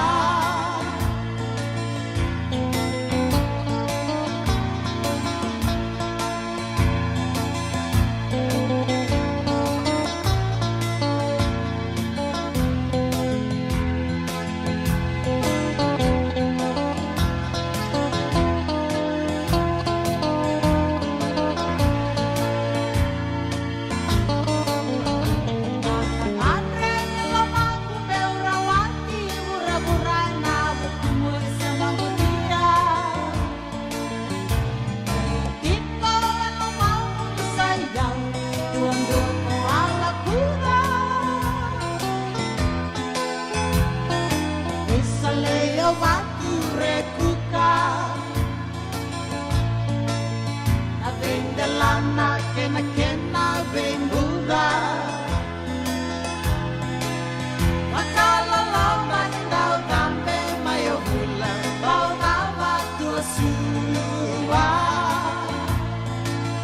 Makala lama nindau tambe mayo bula Bau nama tua suwa Makala lama nindau tambe mayo bula Bau nama tua suwa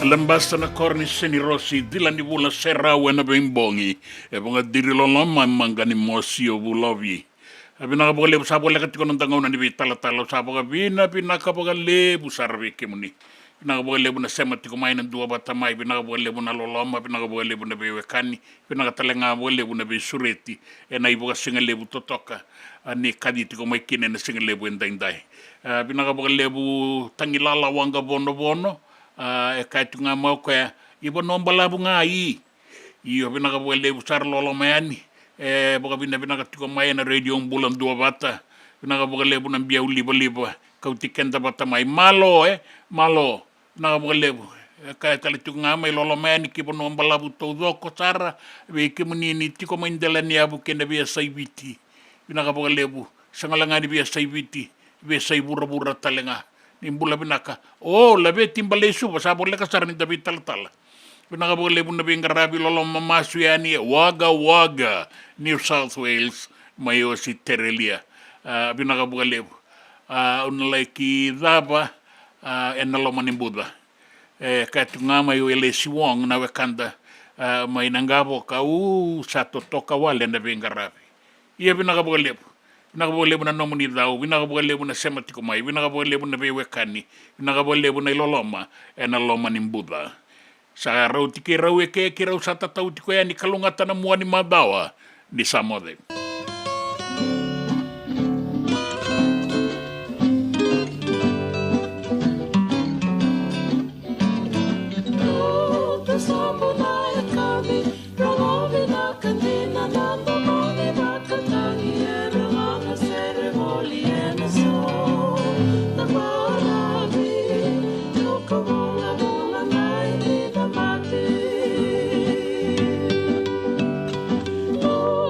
Song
Nonda Vata Vata ki City Veni Raturala and a radio Bula Duavata, San Francisco. Me Kochi Kenda Vatabai.